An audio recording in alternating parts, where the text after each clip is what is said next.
ಬಂಧುಗಳೇ ನಮಸ್ಕಾರ. ಕರ್ನಾಟಕ ನ್ಯೂಸ್ ಬಿಟ್ಗೆ ಸ್ವಾಗತ. ನಾನು ನಾಗರಾಜ್ ಅರೆಹೊಳೆ. ಇವತ್ತು ನಮ್ಮ ವಿಶೇಷ ಕಾರ್ಯಕ್ರಮದಲ್ಲಿ ಮಾತಾಗಲಿಕ್ಕೆ ಲೇಖಕರು, ಪುಸ್ತಕೋದ್ಯಮಿ, ಕರ್ನಾಟಕ ರಾಜ್ಯ ಕಂಡ ಹೆಮ್ಮೆಯ ನಟ, ವಿಷ್ಣು ಸೇನಾ ಸಮಿತಿಯ ರಾಜ್ಯಾಧ್ಯಕ್ಷರು ವೀರಕಪುತ್ರ ಶ್ರೀನಿವಾಸ್ ಅವರು ನಮ್ಮ ಜೊತೆಗಿದ್ದಾರೆ. ಸರ್ ನಮಸ್ಕಾರ, ಕಾರ್ಯಕ್ರಮಕ್ಕೆ ಸ್ವಾಗತ. ನಮಸ್ತೆ ನಾಗರಾಜ್. ಈ ನಿಮ್ಮ ಹೆಸರಲ್ಲಿ ಸೇರಿಸ್ಕೊಂಡಿರುವ ವೀರಕಪುತ್ರ, ಅದು ತಮ್ಮ ಊರಂತ ಗೊತ್ತಾಯಿತು, ಕೋಲಾರ ಜಿಲ್ಲೆಯ ಮಾಲೂರಿನ ವೀರಕಪುತ್ರ. ವೀರಕಪುತ್ರದ ವಿಶೇಷತೆ ಏನು, ಯಾಕೆ ಆ ಹೆಸರು ಬಂತು? ಮೊದಲಿಗೆ ಒಂದಷ್ಟು ವಿಶೇಷ ಅದು. ಇಲ್ಲ, ನಮ್ಮ ಊರ ಹೆಸರು ಎಲ್ಲರೂ ಬಿರಿದಿಟ್ಕೊಂಡ್ಬಿಟ್ಟಿದ್ದಾನೆ. ಸಾಹಸಿಂಹ ವಿಷ್ಣುವರ್ಧನ್ ಇದ್ದಂಗೆ ವೀರಕಪುತ್ರ ಶ್ರೀನಿವಾಸ್ ಅಂತ ಅಂತಾರೆ. ಬಟ್ ಅದು ಚಿಕ್ಕ ವಯಸ್ಸಲ್ಲಿ ನಾವು ಹುಟ್ಟಿದಾಗ್ಲಿಂದ ಕೂಡ ನಮಗೆ ಅದೇ ಹೆಸರು ಇದೆ. VM ಶ್ರೀನಿವಾಸ್ ಅಂತ ಅಫಿಷಿಯಲ್ ನೇಮೇ ಅದು. ವೀರಕಪುತ್ರ ಮನೆವೆಂಕಟಪ್ಪ ಶ್ರೀನಿವಾಸ್ ಅಂತೇಳಿ. ಸೊ ನಾನು ಒಂದು 75 ವರ್ಷಗಳ ಇತಿಹಾಸದ ತನಕ ಹುಡುಕಿದೆ. ಎಲ್ಲ ಕಡೆಗೆ ವೀರಕಪುತ್ರ ಅಂತ ಇದೆಯೇ ಹೊರತು ಅದು ಯಾಕೆ ಬಂತು ಅನ್ನೋದು ಯಾರಿಗೂ ಗೊತ್ತಿಲ್ಲ. ಇಲ್ಲಿ ಬೆಂಗಳೂರಲ್ಲೂ ಬಂದು ಒಂದಷ್ಟು ಕೃಷ್ಣಪ್ಪ ಅಂತ ಹೇಳ್ಬಿಟ್ಟು MH ಕೃಷ್ಣಯ್ಯ ಅವ್ರನ್ನ ಭೇಟಿ ಮಾಡಿ, ಅವ್ರ ಇತಿಹಾಸ ತಜ್ಞರು, ಅವ್ರನ್ನೂ ವಿಚಾರಿಸ್ದೆ. ಯಾವುದೋ ಪೂರಕ ಮಾಹಿತಿಗಳು ಸಿಗಲಿಲ್ಲ. ನಮಗೆ ಬಂದಾಗೆ ನಿಮಗೂ ಬಂದಿತ್ತು ಏನಿದು? ಹೌದೌದು, ಅದು ವೀರಪುತ್ರ ಇರಬೇಕು, ಅದು ವೀರಕ್ಕನ ಪುತ್ರ ಇರಬೇಕು, ಅನ್ನೋದು ಎಕ್ಸ್ಟ್ರಾ ಏನಕ್ಕೆ ಬಂತು ಅಂತ ಹೇಳ್ಬೋದಲ್ಲ, ವಿಶೇಷವಾಗಿದೆಯಲ್ಲ. ಸೊ ಅದಕ್ಕೆ ಹುಡುಕಾಡಿತ್ತಂತ ನಿಜ. ಬಟ್ ಏನು ಗೊತ್ತಾಗ್ಲಿಲ್ಲ. ವಿಶೇಷವಾಗಿದೆ. ಆಮೇಲೆ ನಿಮ್ಮ ಹೆಸರು ಜೊತೆಗೆ ಅದು ತುಂಬ ಚೆನ್ನಾಗಿ ಕಾಣಿಸುತ್ತೆ, ಕೇಳಿಸುತ್ತೆ. ಹಂಗೆ ಇರುತ್ತೆ. ನನಗೆ ತುಂಬ ವಿಶೇಷವಾಗಿ ಕಾಡುವಂಥದ್ದು ಅಕ್ಷರಗಳು. ಈಗ ಮೊಬೈಲು ಮತ್ತು ಕಂಪ್ಯೂಟರ್ಗೆ ಅಲ್ಲೇ ಆಟ ಆಡ್ಕೊಂಡು ಕೊಡ್ತಿರೋ ಕಾಲಘಟ್ಟದಲ್ಲಿ ಕನ್ನಡ ಪುಸ್ತಕಕ್ಕೆ ಬೇಡಿಕೆ ಹೆಚ್ಚಾಗಲಿ, ಓದುಗರ ಸಂಖ್ಯೆ ಹೆಚ್ಚಾಗಲಿ ಅಂತೇಳಿ ತಾವೊಂದು ವಿಶೇಷವಾದ ಒಂದು ಕಾಳಜಿ ಹೊತ್ಕೊಂಡು ಪ್ರಕಾಶನ ಸಂಸ್ಥೆ ತೆರಿತೀರಿ. ಅಶೋಕ ಹೋಟ್ಲು ಅಂದರೆ ಹೋಟೆಲ್, ಸ್ಟಾರ್ ಹೋಟ್ಲ್ಗಳಲ್ಲಿ ಅದಕ್ಕೆ ಉದ್ಘಾಟನೆ ಮಾಡ್ತೀರಿ, ಒಂದಷ್ಟು ತೆರೆದು ನಿಂತ್ಕೋತೀರಿ. ಯಾಕೆ ಆಲೋಚನೆ ಬಂತು ಅಂತ? ಇಲ್ಲ, ಕನ್ನಡ ಕಟ್ಟುವಿಕೆ ಅಂತಂದರೆ ಅದು ಎಲ್ಲ ಆಯಾಮದಲ್ಲೂ ನಡಿಬೇಕು. ನಾವು ಯಾವುದೋ ಒಂದು ರೀತಿಯಲ್ಲಿ ಕನ್ನಡ ನಾಮಫಲಕಗಳನ್ನು ಬಳಸ್ತೀವಿ, ಬಂದವ್ರಿಗೆಲ್ಲ ಕನ್ನಡವನ್ನು ಹೇಳ್ಕೊಡ್ತೀವಿ ಅಂದರೆ ಅಷ್ಟು ಮಾತ್ರ ಸಾಕಾಗಲ್ಲ. ನಮ್ಮ ಏನು ಪರಂಪರೆ ಇದೆಯಲ್ಲ ಅದು ಕೂಡ ಮುಂದುವರಿಕೆ ಹೋಗ್ಬೇಕು. ಅದರಲ್ಲಿ ಒಂದು ಸಾಹಿತ್ಯ ಕೂಡ ಒಂದು. ಹೇಗಾಗಿತ್ತು ಅಂದರೆ, ಈ ಸಾಹಿತ್ಯ ದಿನೇ ದಿನೇ ಕನ್ನಡ ಪುಸ್ತಕಗಳು ಕೊಳ್ಳೋರಿಲ್ಲ, ಓದೋರಿಲ್ಲ ಅನ್ನುವಂತಹ ಮಟ್ಟಕ್ಕೆ ಹೋಗಿ ತಲುಪಿದ್ರು. ಖ್ಯಾತನಾಮರ ಪುಸ್ತಕಗಳಿಗೆ 300-500 ಸಂಖ್ಯೆ ಮಾರಾಟ ಆಗ್ತಾ ಇರಲಿಲ್ಲ. ಸೊ ಯಾಕೆ ಹೀಗೆ ಅಂತ 7 ಕೋಟಿ ಕನ್ನಡಿಗರು, ಅದರಲ್ಲಿ ಪರಭಾಷೆಕರನ್ನ ಬಿಟ್ಟು ಕೂಡ ಒಂದು 5 ಕೋಟಿ, ಅದರಲ್ಲಿ ಒಂದು 10% ಅಂತಂದ್ರೂ ಕೂಡ ಒಂದು 50 ಲಕ್ಷ ಜನ ಕನ್ನಡ ಪುಸ್ತಕ ಓದಬೇಕಲ್ಲ. ಬೇಡ, ಅದರಲ್ಲಿ 1% ಅಂದ್ರೆ 5 ಲಕ್ಷ ಜನ ಓದಬೇಕಲ್ಲ. ಯಾಕೆ ಓದ್ತಾ ಇಲ್ಲ? ಯಾವುದೋ ಒಂದು ಪ್ರಮುಖ ಸಾಹಿತ್ಯ ಪುಸ್ತಕ ಬಂದಾಗ ಕೂಡ 1,000 ಪುಸ್ತಕಕ್ಕೆ ಯಾಕೆ ತಿಣುಕಾಡ್ತಿದ್ದಾರೆ ಅಂತ ಒಂದು ಉತ್ತರದ ಹುಡುಕಾಟದಲ್ಲಿ ಶುರುವಾಗಿದ್ದು ವೀರಲೋಕ. ಸೊ ನಾನು ಆಗ ಅಂದ್ಕೊಂಡೆ, ವಿಶೇಷವಾಗಿ ಕನ್ನಡ ಓದುಗರ ಸಂಖ್ಯೆಯನ್ನು ಹೆಚ್ಚಿಸುವಂತಹ ನಿಟ್ಟಿನಲ್ಲಿ, ಕಟ್ಟ ಕಡೆಯ ಓದುಗನು ಕೂಡ ಕನ್ನಡ ಪುಸ್ತಕ ತಲುಪಿಸೋ ನಿಟ್ಟಿನಲ್ಲಿ ಒಂದಷ್ಟು ಕೆಲಸ ಮಾಡೋಣ ಅಂತ. ಈಗ ನೋಡಿ, ನೀವು ಇಲ್ಲಿ ಕೂತ್ಕೊಂಡು ಯಾವುದಾದ್ರು ಒಂದು ವಸ್ತುನ, ನೀವೇನಾದರೂ ವಸ್ತುನ ಆರ್ಡರ್ ಮಾಡ್ಬೋದು. ಫ್ಲಿಪ್ಕಾರ್ಟಲ್ಲಿ, ಸ್ವಿಗ್ಗಿಯಲ್ಲಿ, ಝೊಮ್ಯಾಟೋದಲ್ಲಿ, ಏನು ಬೇಕಾದ್ರೂ ತಂದ್ಬೋದು.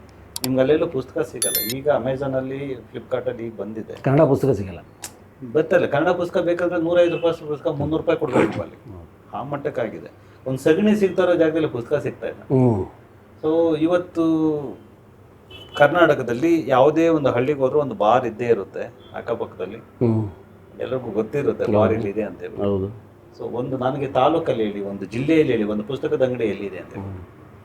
ಈ ತರಹದ ಒಂದಷ್ಟು ಮೂಲಭೂತ ಪ್ರಶ್ನೆಗಳನ್ನು ಇಟ್ಟುಕೊಂಡು ಶುರು ಮಾಡಿದ್ದು ಪುಸ್ತಕದ ಒಂದು ಜರ್ನಿ, ವೀರಲೋಕ. ಅದಕ್ಕೆ ವೀರಲೋಕ ಅಂತ ಹೆಸರಿಟ್ಕೊಂಡೆ. ನನ್ನ ಊರಿನ ಹೆಸರು ಮತ್ತು ನಂದೇ ಲೋಕ ಅನ್ನೋ ಕಾರಣಕ್ಕೆ ವೀರಲೋಕ ಅಂತ ಇಟ್ಕೊಂಡು ಓದ್ವಿ. ಅದೊಂದಷ್ಟು ಹೊಸ ಅಲೆಯನ್ನಂತೂ ಹುಟ್ಟಾಕಿದೆ. ಕ್ರಾಂತಿ ಅನ್ನೋ ಪದಗಳೆಲ್ಲ ನಾನು ಬಳಸಲ್ಲ. ಹೊಸ ಅಲೆಯನ್ನು ಹುಟ್ಟಾಕಿದೆ ಮತ್ತು ಯೋಚನೆ ಮಾಡೋ ರೀತಿಯನ್ನು ಹುಟ್ಟಾಗಿದೆ. ಹೌದಲ್ವಾ, ಯಾಕೆ ನಾವು ಇದನ್ನ ಪರಿಗಣಿಸಿಲ್ಲ? ಯಾಕೆ ನಾವು ಈ ಕ್ಷೇತ್ರವನ್ನು ಮರೆತು ಬಿಟ್ಟಿವಿ? ಕನ್ನಡ ಸಿನಿಮಾಗಳು ಬೆಂಗಳೂರು ಆಚೆಗೂ ಹೋಗಿ ತೆರೆ ಕಾಣ್ತಿದ್ದಾವೆ, ಕನ್ನಡಿಗರನ್ನು ರಂಜಿಸ್ತಿದ್ದಾವೆ. ಕನ್ನಡ ಪುಸ್ತಕಗಳು ಯಾಕೆ ಹೊರಗಡೆ ಹೋಗಲ್ಲ? ಅಲ್ಲಿ ಯಾಕೆ ಒಂದು ಬಿಡುಗಡೆ ಆಗಲ್ಲ? ಬಿಡುಗಡೆ ಆದ ನಂತರದ ಪುಸ್ತಕದಲ್ಲಿ ಒಂದೇ ಒಂದು ಹೆಜ್ಜೆ ಕೂಡ ಮಾರ್ಕೆಟಿಂಗ್ ನೀವು ಯಾಕೆ ಮಾಡಲ್ಲ? ಪುಸ್ತಕದ ಬಗ್ಗೆ ಪುಸ್ತಕಕ್ಕೆ ಮಾರ್ಕೆಟಿಂಗ್ ಅಗತ್ಯ ಇಲ್ವಾ? ಇದ್ರೆ ಯಾಕೆ ಮಾಡಲ್ಲ ನೀವು? ಯಾಕೆ ಹೊರಗಡೆ ಹೋಗ್ತಿಲ್ಲ? ಬರೀ ಬೆಂಗಳೂರು ಮಾತ್ರನಾ ನಿಮಗೆ? ಇನ್ನು ಉಳಿದಂತ 29-30 ಜಿಲ್ಲೆಗಳು ಏನ್ ಮಾಡಿದ್ವು ತಪ್ಪು?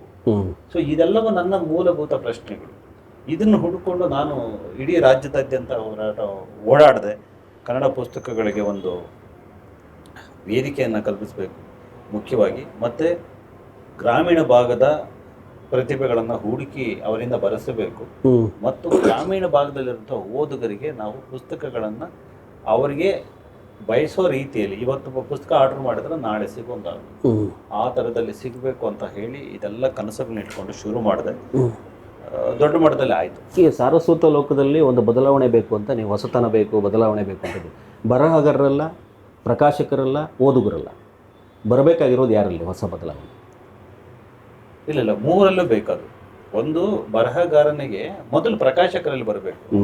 ಪ್ರಕಾಶಕ ಯಾರು ಅಂತಂದರೆ ಆತ ಜಸ್ಟ್ ಪುಸ್ತಕವನ್ನು ಪ್ರಿಂಟ್ ಮಾಡುವಂಥ ಪ್ರಿಂಟರ್ ಅಲ್ಲ. ಓಕೆ, ಪ್ರಿಂಟಿಂಗ್ ಮಿಷನ್ ಆಗಿದ್ದರೆ ಅದು ಬೇರೆ ವಿಷಯ. ಪ್ರಕಾಶಕ ಅಂತಂದರೆ ಆ ಪುಸ್ತಕದ ಮೇಲೆ ಬೆಳಕು ಚೆಲ್ಲೋದು. ಪ್ರಕಾಶಕ ಅಂದ್ರೇನೆ, ಪ್ರಕಾಶನ ಅಂದ್ರೇನೆ ಅದೇ, ಅದ್ರ ಮೇಲೆ ಒಂದು ಪ್ರಕಾಶ ಬೀರೋ ಬೆಳಕು ಚೆಲ್ಬೋದು. ನೀನು ಚೆಲ್ತಾನೆ ಇಲ್ವಲ್ಲ, ನೀನು ಕತ್ಲಲ್ಲಿ ಇಡ್ತಾ ಇದೆಯಲ್ಲ. ಒಂದು ಪುಸ್ತಕ ಬಿಡುಗಡೆ ಮಾಡಿಬಿಟ್ಟು ರ್ಯಾಕಲ್ಲಿ ಇಟ್ಬಿಟ್ಟು ನೀನು ಪ್ರಕಾಶಕ ಆಗ್ತಾ ಇಲ್ಲ. ಆ್ಯಕ್ಚುಲಿ ಅದನ್ನು ಕತ್ತಲೆ ದೂಡೋ ವ್ಯಕ್ತಿ ಆಗ್ತಾ ಇದೆ. ನೀವು ಹೋಗಬೇಕು, ಅದನ್ನು ಇಡೀ ರಾಜ್ಯಕ್ಕೆ ಪ್ರಸರಿಸಬೇಕು. ಒಬ್ಬ ಡಿಸ್ಟ್ರಿಬ್ಯೂಟರ್, ಒಬ್ಬ ಪ್ರೊಡ್ಯೂಸರ್ ಥರ ನೀನು ಹೋಗ್ಬೇಕು, ಅದನ್ನು ಮಾರ್ಕೆಟಿಂಗ್ ಮಾಡಬೇಕು. ಅದರಲ್ಲಿ ಆಗಲಿಲ್ಲ. ಕನ್ನಡದ ಪ್ರಕಾಶಕರು ಸೋತಿದ್ದಾರೆ. ಎರಡನೇದು, ನಮ್ಮ ಲೇಖಕರು ಸೋತಿದ್ದಾರೆ. ಲೇಖಕರು ಅವರ ಪುಸ್ತಕವನ್ನು ಅವರೇ ಪ್ರಮೋಟ್ ಮಾಡಲಿಕ್ಕೆ ನಾಚಿಕೆ ಪಡ್ತಾರೆ. ಹೇಗೆ ಅಂತಂದ್ರೆ, ಈಗ ಸಿನಿಮಾ ಹೀರೋಗಳು ಸಿನಿಮಾ ಮಾಡಿಬಿಟ್ಟು ನಾನು ಪ್ರಚಾರಕ್ಕೆ ಬರಲ್ಲ, ಅಯ್ಯೋ ನನ್ನ ಸಿನಿಮಾ ಬಗ್ಗೆ ನಾನು ಹೆಂಗಪ್ಪ ಹೇಳ್ಕೊಳ್ಳೋದು. ಅರೆ, ನಾನು ಏನು ಬರ್ದಿದ್ದೀನಿ, ನನ್ನ ಕಂಟೆಂಟ್ ಏನು ಅಂತ ನೀವು ಹೇಳಬೇಕು. ಯಾಕಂದ್ರೆ ಇವತ್ತು ಜನರ ಮಧ್ಯೆ ಆಯ್ಕೆಗಳು ರಾಶಿ ಇದಾವೆ. ಇದಿಲ್ಲ ಅಂದ್ರೆ ಅದು, ಅದಿಲ್ಲ ಅಂದ್ರೆ ಮತ್ತೊಂದು. ನೀವು ಬಂದು ಹೇಳಿದ್ರೆ ತಾನೇ ಗೊತ್ತಾಗುತ್ತೆ ನಂದು ಇಷ್ಟು ಚೆನ್ನಾಗಿದೆಯಪ್ಪ ಅಂತ. ನಮ್ಮ ಮಕ್ಕಳ ಬಗ್ಗೆ ನಾವು ಹೇಳಬೇಕಲ್ವಾ.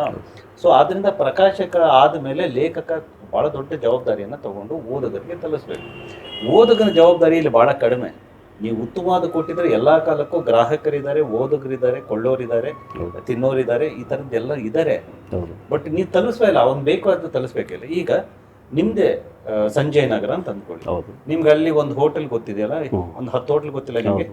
ಹಾಸ್ಪಿಟ್ಲ್ಗಳು ಒಂದು 20-30 ಗೊತ್ತಿರುತ್ತೆ, ಮಾಲ್ಸ್ ಗೊತ್ತಿರುತ್ತೆ, ಥಿಯೇಟರ್ ಗೊತ್ತಿರುತ್ತೆ. ಪುಸ್ತಕದ ಅಂಗಡಿಯಲ್ಲಿ ಎಲ್ಲಿದೆ ಹೇಳಿ? ಚಾನ್ಸೇ ಇಲ್ಲ. ನಿಮ್ಮ ಮಕ್ಕಳಿಗೂ ಕೂಡ ಅದು ಗೊತ್ತಿರಕ್ಕಿಲ್ಲ.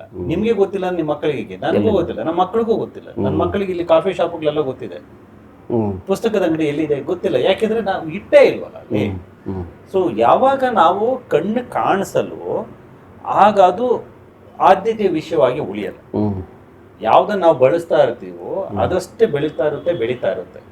ಯಾವ್ದನ್ನ ನಾವು ಬಳಸಲ್ವೋ ಅದು ತೆರೆಮರೆಗೆ ಸರಿತಾ ಇರುತ್ತೆ. ಹಾಗೆ 3 ದಶಕಗಳಲ್ಲಿ ಕನ್ನಡ ಪುಸ್ತಕವನ್ನ ಮಾರ್ಕೆಟಿಂಗ್ ಮಾಡೋದೇ ಬಿಟ್ಬಿಟ್ಟಿದ್ದೀವಿ ನಾವು. ಸೊ ಆದ್ರಿಂದ ಓದುಗನಿಗೆ ಇದು ನಮ್ಮ ಬದುಕಿನ ಭಾಗ, ಕನ್ನಡ ಪುಸ್ತಕಗಳು ಇಷ್ಟು ಬರ್ತಿದಾವೆ, ನಾವು ಓದಬೇಕು ಅನ್ನೋಂಥದ್ದು ಗೊತ್ತೇ ಇಲ್ಲ. ಆದ್ರಿಂದ ಓದುಗನ ತಪ್ಪಿಲ್ಲೇ ಇಲ್ಲ.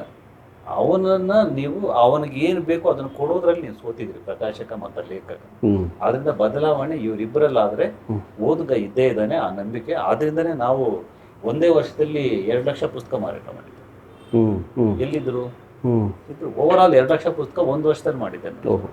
ಈಗ ಅದಕ್ಕಿಂತ ಸಂಖ್ಯೆ ಜಾಸ್ತಿ ಆಗಿದೆ. ನೀವು ಹೇಳೋ ಪ್ರಕಾರ ಓದುಗರು ಎಲ್ಲರಲ್ಲೂ ಬದಲಾವಣೆ ಬರಬೇಕು. ಓದುಗರಲ್ಲಿ, ಪ್ರಕಾಶಕರಲ್ಲಿ, ಬರಹಗಾರರಲ್ಲಿ ಬದಲಾವಣೆ ಬರಬೇಕು. ಈಗ ಆಡಿಯೋ ಪುಸ್ತಕ ಅಂತ ಬರ್ತಾ ಇದೆ, ಇದು ಮಾರಕನ ಪೂರಕನ ಅಂತ? ಎಲ್ಲ ಆಯಾಮಗಳಲ್ಲಿ ಈಗ ಕಾಲಕ್ಕೆ ತಕ್ಕಂಗೆ ಬದಲಾಗದೆ ಹೋದ್ರೆ ನೀನಾಗ್ಲಿ, ನಾನಾಗ್ಲಿ, ಅವರಾಗ್ಲಿ, ಇನ್ನೊಬ್ರಾಗ್ಲಿ, ವಸ್ತುವಾಗ್ಲಿ, ವಿಷಯವಾಗ್ಲಿ ಸೋಲಿಸುತ್ತೆ. ಅದು ಕಾಲಕ್ಕೆ ತಕ್ಕಂಗೆ ಅಪ್ಡೇಟ್ ಆಗ್ತಾ ಹೋಗ್ಬೇಕು.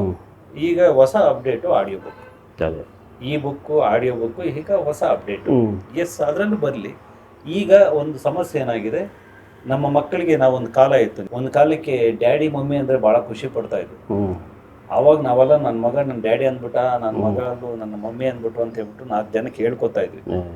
ಆವತ್ತು ಹುಟ್ಟಿದ ಆ ಇಂಗ್ಲೀಷ್ ಹೆಮ್ಮೆಯ ಬೀಜ ಇದೆಯಲ್ಲ, ಇವತ್ತು ಫಲ ಕೊಡ್ತಿದೆ. ನಮ್ಮ ಮಕ್ಕಳಿಗೆ ಕನ್ನಡ ಬರೆಯೋಕ್ಕೆ ಓದಕ್ಕೆ ಬರ್ತಾ ಇಲ್ಲ.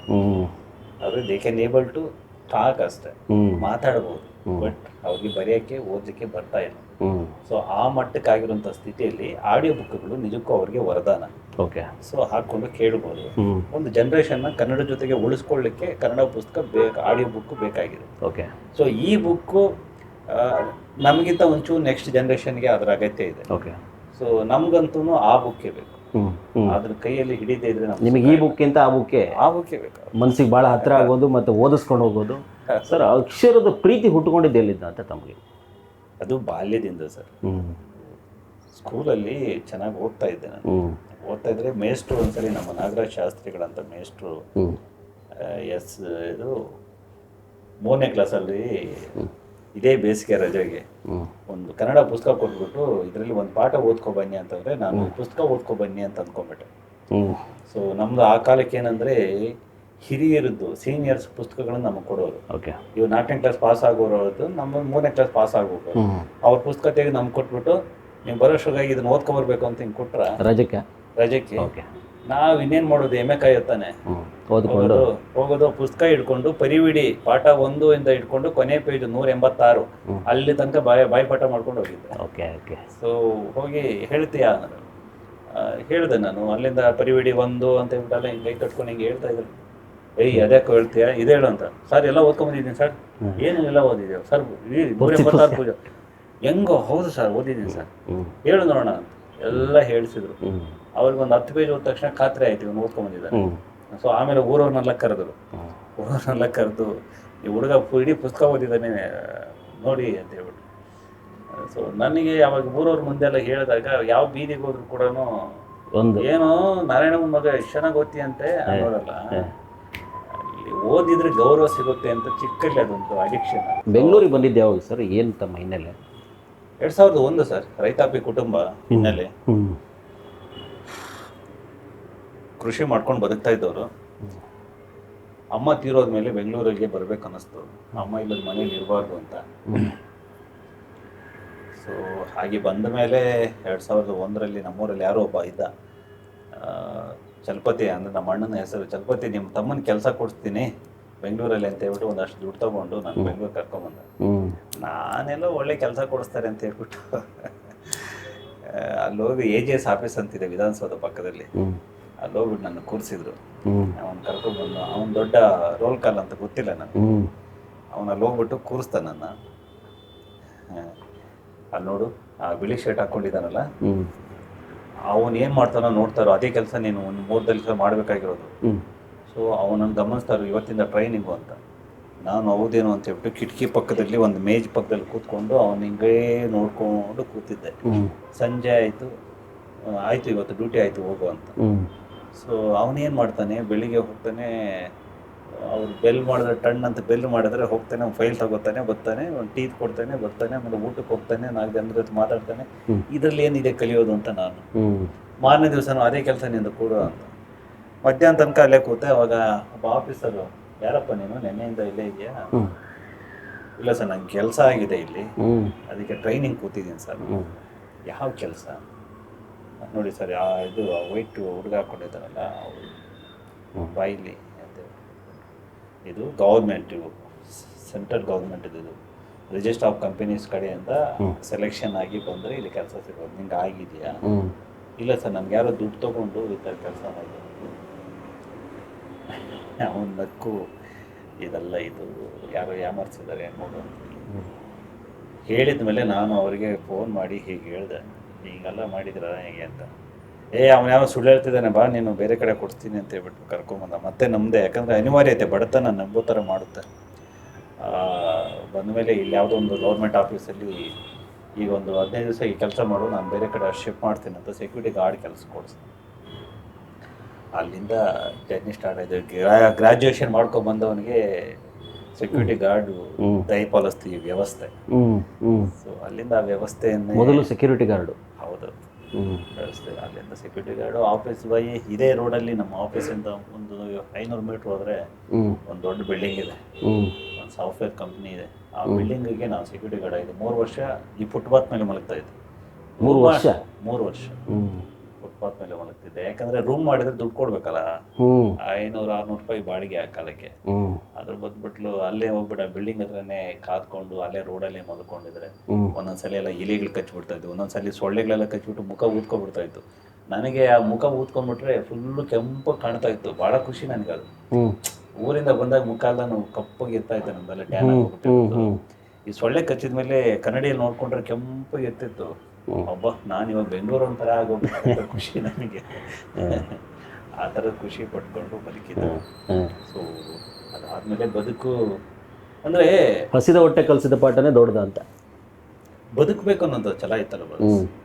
ಮನೆಯಲ್ಲಿ ಒಂದು ಹೊತ್ತು ಅನ್ನ ತಿನ್ಬೇಕಂದ್ರೆ ನಾವು ಯುಗಾದಿ ಹಬ್ಬ ಅಥವಾ ದೀಪಾವಳಿಗೆ ಕಾಯಬೇಕಿತ್ತು. ಅಂತ ಬಡತನದ ಕುಟುಂಬ. ಹ್ಮ್ ಹ್ಮ್ ಹ್ಮ್ ನನಗೆ ಹಬ್ಬ ಅನ್ನ ಮಾಡ್ತಾರೆ ಅನ್ನೋ ಕಾರಣಕ್ಕೆ ಹಬ್ಬನ ಕಾಯ್ತಾ ಕೂತಾ ಇದ್ದೆ. ಅಂತಹ ಸ್ಥಿತಿಯಿಂದ ಬದುಕನ್ನ ಗೆಲ್ಲಬೇಕು. ಎದುರುಗಡೆಯವರೆಲ್ಲ ಇಷ್ಟು ಚೆನ್ನಾಗಿ ಒಳ್ಳೆ ಬಟ್ಟೆ ಹಾಕೊಂಡು ಇಷ್ಟು ಚೆನ್ನಾಗಿ ಊರಲ್ಲಿ ಓಡಾಡ್ತಾ ಇರ್ಬೇಕಾರೆ ನಮ್ಮಮ್ಮ ಮಾತ್ರ ಒಂದೇ ಸೀರೆ ಕಟ್ಕೋತಾರೆ 4-5 ವರ್ಷ.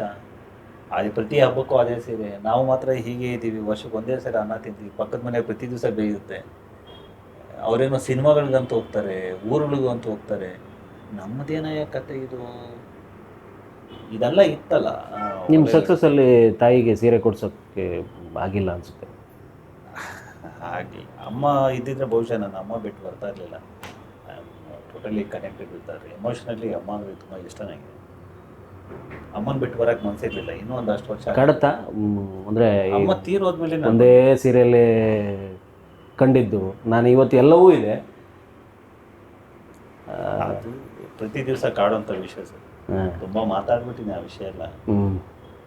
ಮತ್ತು ಇರಬೇಕಿತ್ತು ಅಮ್ಮನಿಗೆ ನಾನು ಮೇಸ್ಟ್ ಆಗಬೇಕು ಅಂತ ಆಸೆ ಇತ್ತು. ಅವರಿಗೆ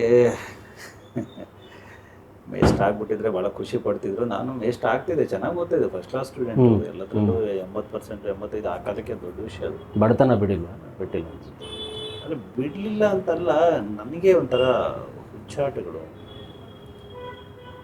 ಒಂಥರ ಮೈಂಡು ಸ್ಟೇಬಲ್ ಇರಲಿಲ್ಲ. ಬೇರೆ ಏನೋ ಆಗಬೇಕು ಅನ್ನೋ ತುಡ್ತಾ ಇವತ್ತಿಗೂ ಇದೆ ನನಗೆ ಅದು. ಸೊ TCH ಮಾಡಿದರೆ ಮೇಸ್ಟ್ ಆಗೋಗ್ಬಿಡ್ತೇನೆ ಅಂತ ಆತಂಕದಲ್ಲಿ ಮಾರ್ಕ್ಸ್ ಕಾರ್ಡ್ಗಳೇ ಕಳ್ಕೊಂಬಿಟ್ಟಿದ್ದೆ. ಅಲ್ಲಿಗೆ ಹೋಗ್ಬಿಟ್ಟು ಮೇಸ್ಟ್ ಆಗೋದು ನನಗೆ ಇಷ್ಟ ಇಲ್ಲ. ಅವ್ರು ಕೂಡ ನಾವು 4,000, 5,000 ರೂಪಾಯಿ, 10,000 ರೂಪಾಯಿ ಆ ಕಾಲಕ್ಕೆ ಅಷ್ಟೇ ಇದೆ. ಏನು ಮಾಡೋದು ಅದರಲ್ಲಿ ಅಂತ. ನಮಗೆ ತುಂಬ ದೊಡ್ಡ ಜಾಸ್ತಿ ದುಡ್ಡು ಬೇಕು. ಯಾಕಂದ್ರೆ ಬಡತನ ಅಷ್ಟಿತ್ತಲ್ಲ ಅದರಲ್ಲಿ. ಅಮ್ಮನಿಗೆ ಎಷ್ಟು ಕೊಡಿಸ್ಬೇಕು ಸೀರೆ, ಅಪ್ಪನಿಗೆ ಎಷ್ಟು ಮಾಡಬೇಕು, ದಿವಸ ಅಕ್ಕಿ ತರಬೇಕಾದ್ರೆ ವರ್ಷ ಪೂರ್ತಿ ಎಷ್ಟು ಬೇಕು, ಒಂದ್ಸಲ ನೆಂಟರ ಮನೆಗೆ ಹೋಗಿ ಬರೋಕ್ಕೆ ಬೇಕು, ಅದಕ್ಕೆ ನನಗೆ ಎಷ್ಟು ಸ್ಯಾಲ್ರಿ ಬೇಕು, ಹಿಂಗೆಲ್ಲ ಲೆಕ್ಕ ಹಾಕ್ಕೊಂಡು ಎಷ್ಟು ಬೇಕು, ಅದಕ್ಕೆ ಈ ಕೆಲಸ ಸೂಟ್ ಆಗಲ್ಲ ಅಂತ. ದೊಡ್ಡದಾಗೇನೋ ಮಾಡಬೇಕು, ದೊಡ್ಡದಾಗೇನೋ ದುಡಿಬೇಕು. ನಿಮಗೆ ಬದುಕು ತುಂಬ ಪಾಠ ಕಲಿಸ್ಬಿಡ್ತು. ಬಡತನದಿಂದ ಹಿಡಿದು ಬದುಕೇ ಥ್ಯಾಂಕ್ ಯು ಅಂತ ಒಂದು ಪುಸ್ತಕನೇ ಬರೆದ್ಬಿಡ್ತೀವಿ. ಏನು ಬರೆದಿದ್ರಿ ಅದರಲ್ಲಿ ಅಂತ? ಇಲ್ಲ, ಬದುಕೆ ಥ್ಯಾಂಕ್ ಯು ಆ್ಯಕ್ಚುಲಿ ಬರೆದ ಪುಸ್ತಕ ಅಲ್ಲ. ಫೇಸ್ಬುಕ್ಕಲ್ಲಿ ನನ್ನ ಅನುಭವ ಕಥೆಗಳನ್ನು ಮಾಡಿಕೊಂಡು ಲೇಖನಗಳನ್ನು ಬರ್ಕೊಂಡು ಹೋದೆ. ಕೆಲವು ಘಟನೆಗಳು, ಈಗ ನಿಮ್ಮ ನಾಗರಾಜ್ ಅವ್ರನ್ನ ಭೇಟಿ ಮಾಡಿದೆ ಅಂತಂದ್ರೆ ಏನೋ ಕಾಣ್ತು. ಮತ್ತೆ ನನ್ನ ಜೀವನದಲ್ಲಿ ಈಗ ಫುಟ್ಪಾತಲ್ಲಿ ಇದ್ದ ಘಟನೆ ಅದು ಇನ್ಯಾರಿಗೂ ಇನ್ಸ್ಪೈರ್ ಆಗುತ್ತೆ ಅಂತ ಹೇಳಿ ನಾನು ಒಂದು ಒಡವೆ ಇಲ್ಲದೆ ಇದ್ದ ಕಾರಣಕ್ಕೆ ಮದುವೆಗೆ ಹೋಗಕ್ಕಾಗಲಿಲ್ಲ ಅನ್ನೋಂಥದ್ದು.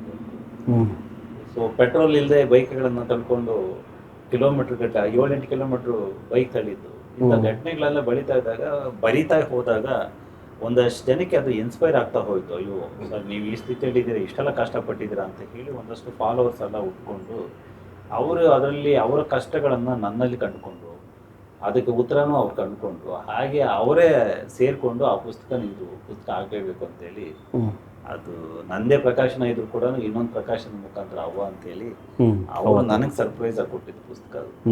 ಅದೇ ಬರಹಗಳನ್ನು ಅವರು ಮಾಡಿ ನನಗೆ ಕೊಟ್ಟಿದ್ದು.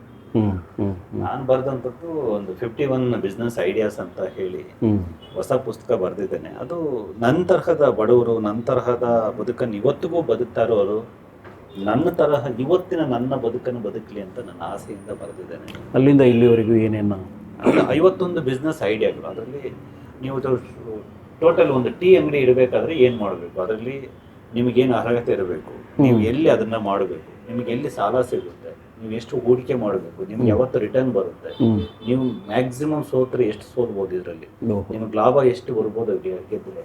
ಸೊ ಅದರ ಎಲ್ಲ ಒಂದು ವಿಶ್ಲೇಷಣೆಯನ್ನು ಆ ಪುಸ್ತಕದಲ್ಲಿ ಪಾಯಿಂಟ್ ಟು ಪಾಯಿಂಟ್ ಮಾಡ್ಕೊಂಡಿದ್ದೆ. ಅದು 51 ವಿಭಾಗಕ್ಕೆ ಹೋಗಿದೆ. 51 ಅಲ್ಲಿಂದ ಸೋಲಾರ್ ಪ್ಯಾನಲ್ ತನಕ ಬಿಸ್ನೆಸ್ಗಳು, ಯೂಟ್ಯೂಬ್ ತನಕ. ಈಗಿನ ಜನ್ರೇಷನ್ನು ಸ್ವಲ್ಪ ಎಜುಕೇಷನ್ ಇಲ್ಲದೆ ಕೂಡ ನೀವೆಲ್ಲ ಏನಾದ್ರು ಮಾಡ್ಬೋದು ಅನ್ನೋಂಥದ್ದನ್ನು ಬರೆದಿದೆ. ಸೊ ಅದು ಒಂದಷ್ಟು ಹುಡುಗರು ನನ್ನ ಥರದ ಆವತ್ತಿನ ಬದುಕನ್ನು ಯಾರೆಲ್ಲ ಇವತ್ತು ಬದುಕ್ತಿದ್ದಾರೋ ಅವರೆಲ್ಲ ನನ್ನ ಇವತ್ತಿನ ಬದುಕನ್ನು ಅವರು ಬದುಕಲಿ ಅಂತ ಆಸೆಯಿಂದ ಬರೆದದ್ದು. ಒಂದಷ್ಟು ಜನ ಶ್ರೀಮಂತರಾಗಲಿ ಅಂತ. ಸೊ ಅದನ್ನು 1 ಲಕ್ಷ ಜನ ತಲುಪಿಸ್ಬೇಕು ಅಂತ ಆಸೆ ಇಟ್ಕೊಂಡು ಹೋರಾಟ ಮಾಡ್ತಾ ಇದ್ದಾರೆ. ಒಂದಷ್ಟು ಮಾಡಬೇಕು, ಒಂದಷ್ಟು ಜನ ಆದರೂ ಬದಲಾದರೆ ಖುಷಿ. ಒಂದು ಕಡೆ ಶ್ರೀನಿವಾಸ್ ಅವರದ್ದು ಅಕ್ಷರ ಪ್ರೀತಿ, ಇನ್ನೊಂದು ಕಡೆ ಅಣ್ಣನ ಪ್ರೀತಿ, ಅಂದರೆ ಡಾಕ್ಟರ್ ವಿಷ್ಣುವರ್ಧನ್ ಅವರ ಪ್ರೀತಿ. ಈ ವಿಷ್ಣುವರ್ಧನ್ ಅವ್ರ ಪ್ರೀತಿ ಹುಟ್ಟಿದ್ದು ಯಾವಾಗ? ಅದು ಬಾಲ್ಯನೇ. ನಾನು ಬಾಲ್ಯದ ಸಂಗತಿಗಳನ್ನಷ್ಟೇ ಬೆನ್ನತ್ತಿದ್ದೀನಿ.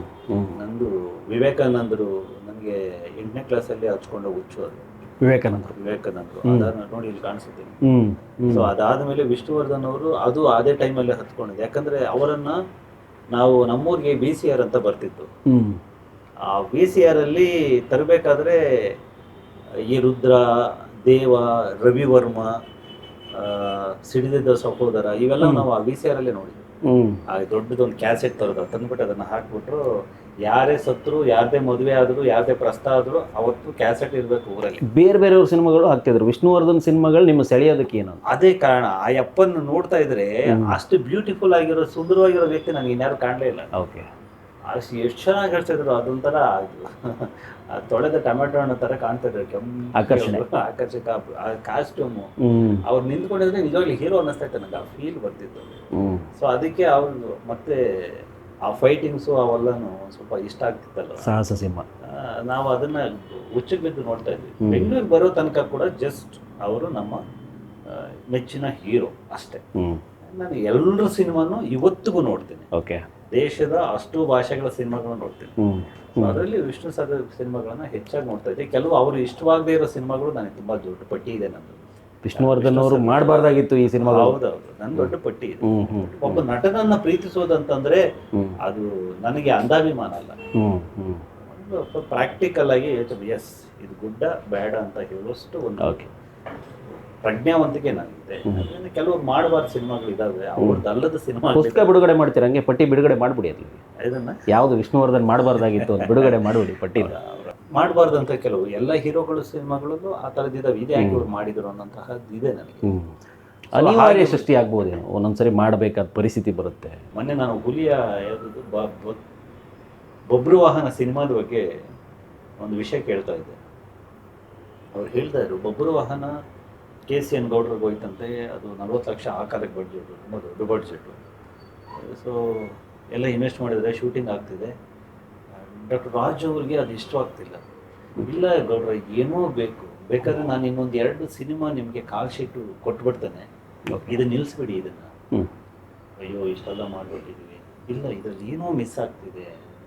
ಅವಾಗ ವರದರಾಜ್ ಅವರು, ಚಿ ಉದಯಶಂಕರ್ ಅವರು, ಇನ್ನೊಬ್ಬರು ಯಾರು ಅವ್ರ ಹೆಸರು ಗೌಡ್ರು ಎಲ್ಲ ಕೂತ್ಕೊಂಡು ತಿರುಗಿ ಇನ್ನೇನೋ ಮಾಡಿದ್ರು. ಇಲ್ಲ ಇದರಲ್ಲಿ ಇನ್ನೇನು ಏನೋ ಒಳ್ಳೆದಿಸೋದು.